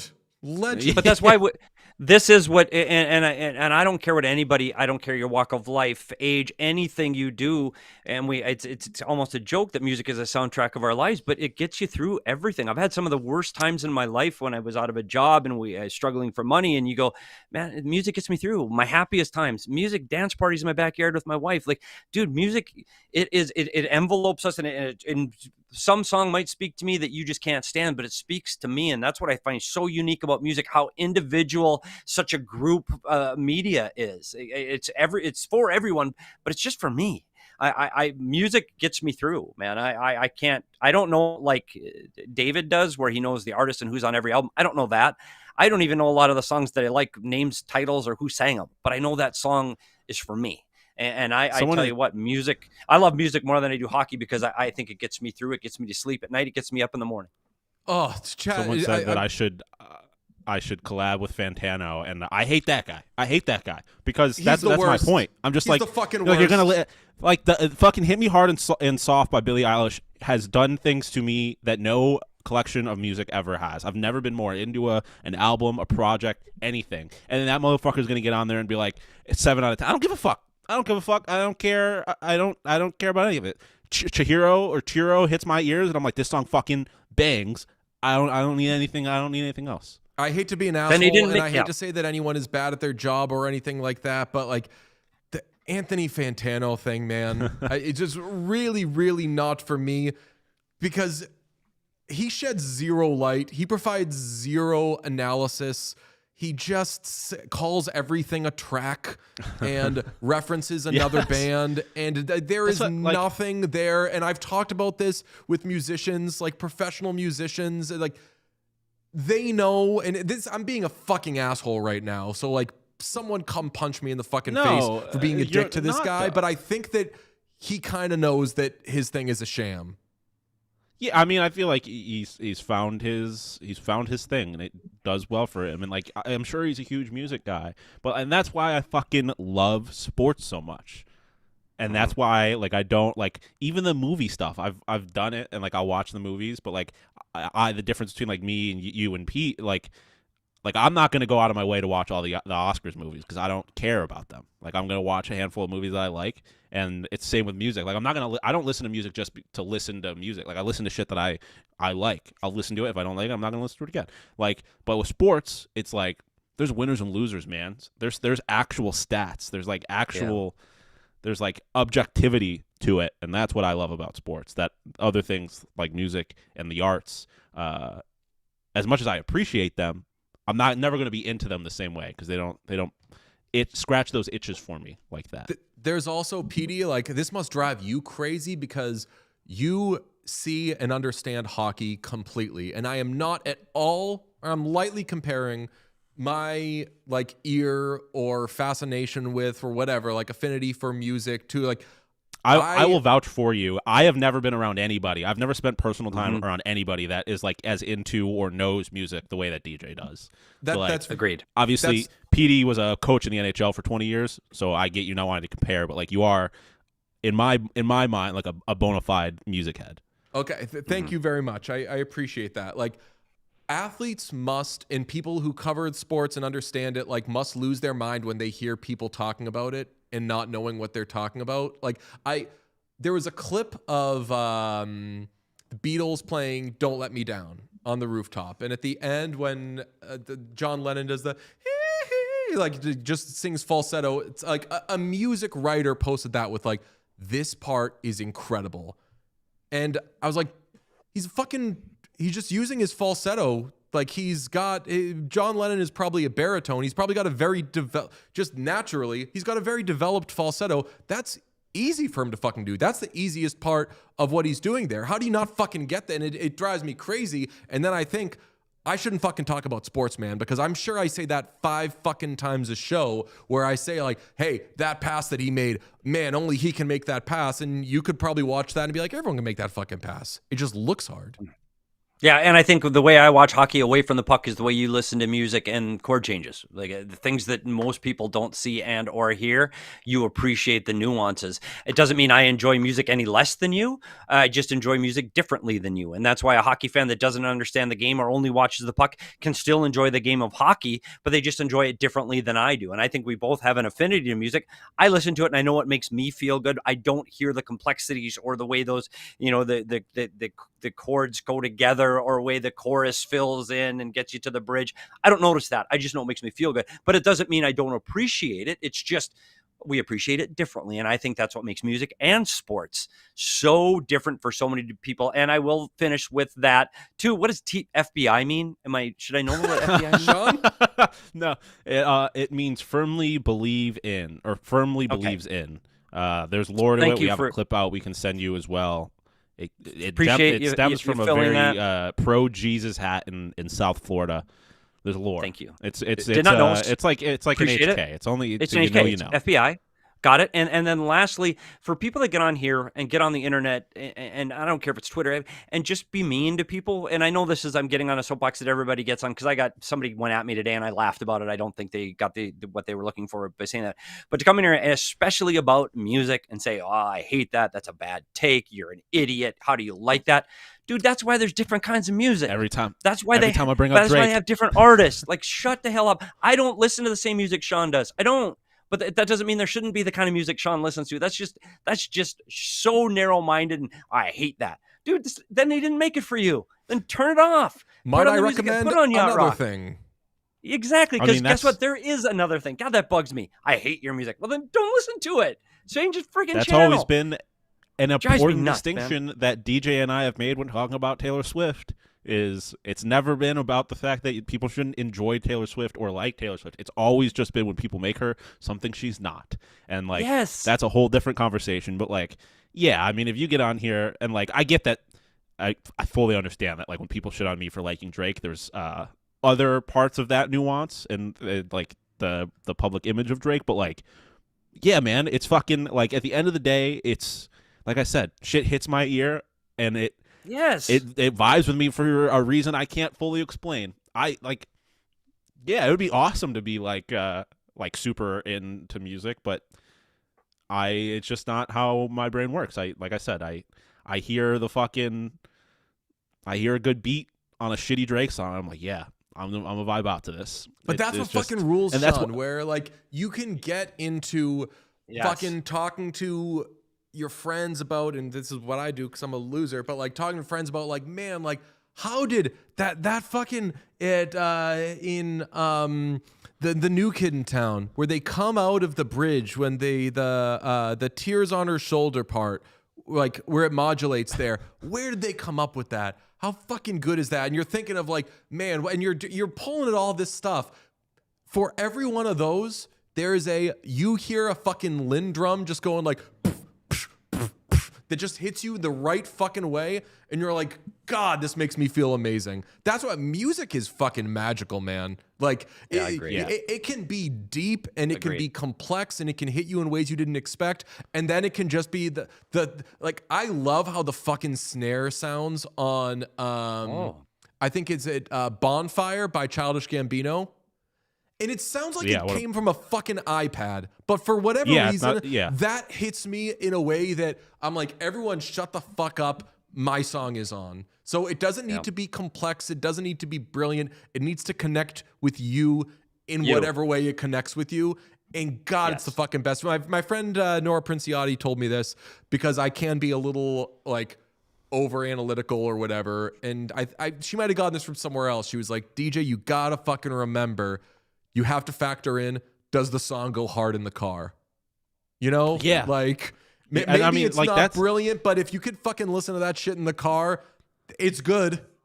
Well, and there's like stuff, and I keep bringing up Drake, and I'm sorry, but I'm not really that sorry. Like people live such different lives. Like Drake raps about, like, on occasion, he raps about being like a biracial kid growing up with a white mom in the suburbs. Like, that's a very unique experience to me. He specifically, like, this past weekend I was at the Galleria Mall. He has a line in one of his How Can I Forget? I was on the Greyhound way before the Jet, which I used to take Greyhounds to baseball games all the time. And he's like, Buffalo, New York was the furthest I could get at the Walden Galleria trying to make my money. He's rapping about my fucking mall. You expect me not to like that guy? Like, it's and that's not, like, I wouldn't expect that to mean anything to either of you guys because you're not from fucking Buffalo, New York. You're not biracial. Like, it like music, there's so much of it. There's so much art, and it does things for people for different reasons. And that's why I'm just like I obviously, like, I hear Taylor Swift songs, people are getting upset, and I'm like, that shit sucks. Like, I don't like it. I don't like it, but I'm not gonna be like, you're a fucking idiot for liking Taylor Swift. Like, that's your music. You're like, you're a different person. Like, and that's fine, man. It just last thing. Sean, that's why I don't music. I didn't mean to step on you, but you have a disadvantage being the age that you are because of the incredible amount of music that's out and available on Spotify and all these other streaming apps. Yeah. When I was a kid and you literally had Casey Kasem's Top 40, and if it wasn't on the radio, you didn't hear it. And if you wanted to hear a song, you didn't push a button. You waited by the radio literally for days, or you bought the whole freaking album CD, for one song. There was no, like, no, I'm albums, dude. I'm albums. There was no. I mean, I was buying albums, but that's the point. Music is so much more accessible today to find exactly what fits you. Back then, we had to experiment. Hey, I heard this one song on this album. I'm gonna go buy the whole album. I might just like that one song, and I go, oh, dang it, the rest of these suck. But listen, you might find, oh my God, this all speaks to me. It was harder back then than it is. It's too easy. I'm younger, but I am old enough. Like, I was pre-Spotify, and like I'll never forget the first CD that I ever bought with my own money was Gossamer by Passion Pit. Passion Pit, yeah, because I heard Little Secrets on MLB The Show, and I was like, this song fucking bangs. I want more of it. I'm buying the CD at Best Buy. Like, I don't know, music's cool, but that's also why I love sports, to bring it all back. Pete's gonna be so pissed he missed this. Thank you, Shazam. Like, there's just a part of me that craves that, like, objectivity, and obviously so much about sports is not objective, but, like, at the end of the day, there's a winner and a loser. There's a score, and that doesn't exist in music. And that's why they fill, like, different things in my life. There's a part, like, I shut my brain down, I just listen to songs, and then sports, Sean, I can get fucking into it.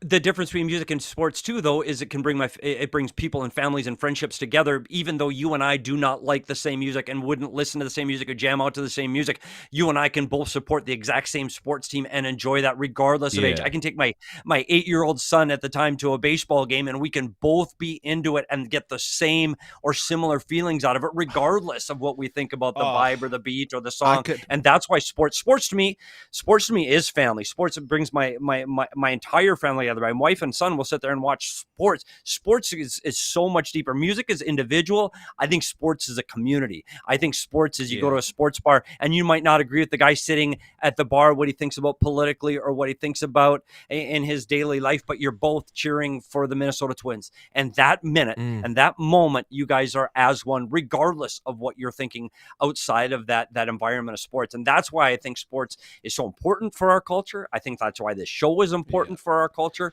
I think sports is one of the few things that can bring sports, families, people, communities together. I'm starting to get worked up because that's one thing I've said about.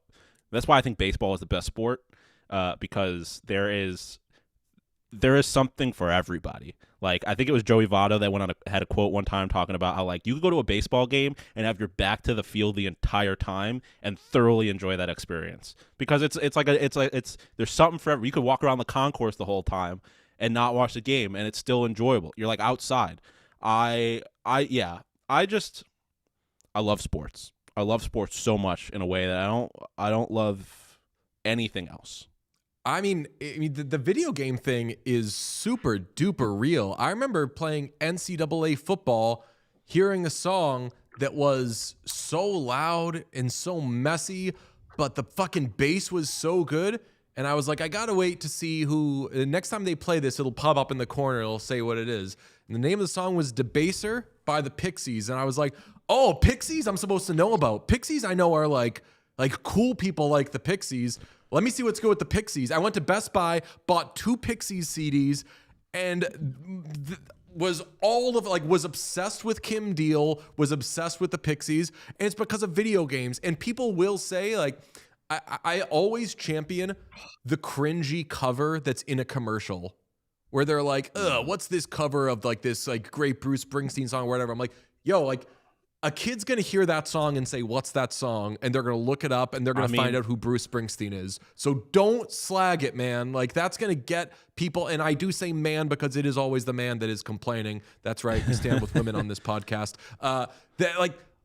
Let anything be your introduction. I, to this day, don't know where Pete Blackburn heard Let Him In by Wings, but that's one of Pete's favorite songs, and I fucking love that Pete likes Wings. I discovered Outstanding. From 2K.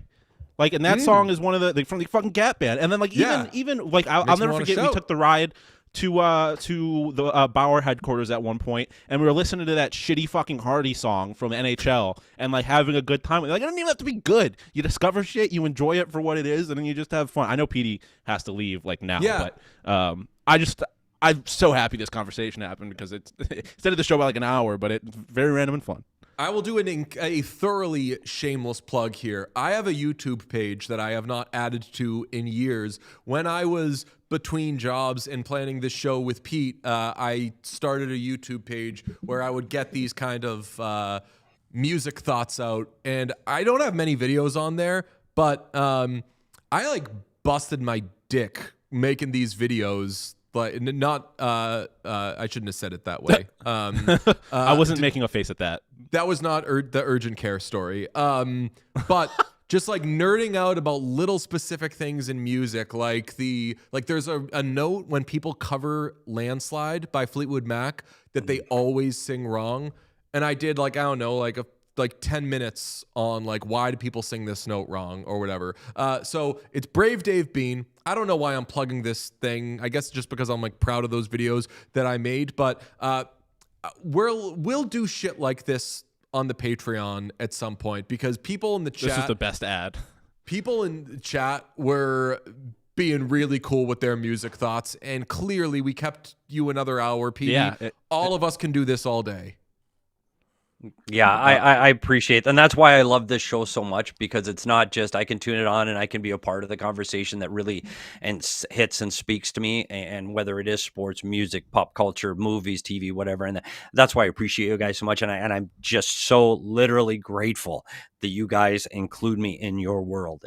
I feel like I feel like a fraud when I come on the Chaos, and I'm so grateful that you guys keep including me, the little old man that you guys let in the door and kind of laugh at when we start to party. So thanks for having me, and this is so much fun. I cannot wait for the playoffs to come. I can't wait for all of these You coming to tight Buffalo races. with us, brother? I can't wait, buddy. Yes, let's go. Let's go Buffalo. Let's go Buffalo. We're getting a can't Buffalo wait. house. Come to Buffalo. We're getting a Buffalo You house. got a place for me to stay? We would have space for you. Yes. Copy that. Soldier. Okay, we'll end on one last super chat from our friend Young Gritty, who says, "This is the fucking best. Genuinely thank you. Genuinely thank everybody." Like, was anyone? Not that anyone's usually an asshole in the chat. Sean, was anyone being an asshole? There were about music? a couple of assholes. Well, there was somebody we did have earlier asshole? being like, well, there was one person I had to ban because they were being homophobic, and we don't stand for that here. And then another person was being annoying about our bar chat, and everybody like, why talk hockey? And everybody in the chat was like, "Buddy, you were in the wrong place." This is, and then there was some, "Why are they talking hockey on my dive bar podcast?" I love the What Chaos universe. It's very fun. All right, We will talk dive bar one day. We'll go to the Roxy. We'll go to the Elbo Room. We'll do a circle around the National Hockey Lodge in Chicago, where all the dirty dive bars are in the NHL. Petey, We'll do it someday. You have to come to Buffalo so we can go to Chippewa together. You have Yeah. Oh boy. to. If you're allowed back. Yeah. All right. They might not let me in at the border. Fantastic. Love you all so much. We will have the bonus episode. I'm not sure what day it's going to be this week, but the bonus episodes have been a Pete lot to of get fun. healthy first. Last thing I'll give you, Petey, as I say goodbye, I got to tip you off to, you know about Angine de Poitrine? No. It is microtonal music that I played for Sean on the last Patreon episode, and Sean was into Kind it. of a vibe. It's a Okay, fucking... send it to me. I will. Send it All to right. me. Love you all. Like Spike, yes. If you're watching live, press like. That would be amazing. We love you so much. Talk to you soon. Bye-bye. Mwah. Subscribe to What Chaos here on YouTube. You will get everything. Daily episodes, player interviews, and so much more. It's all here on the What Chaos YouTube. Hit subscribe.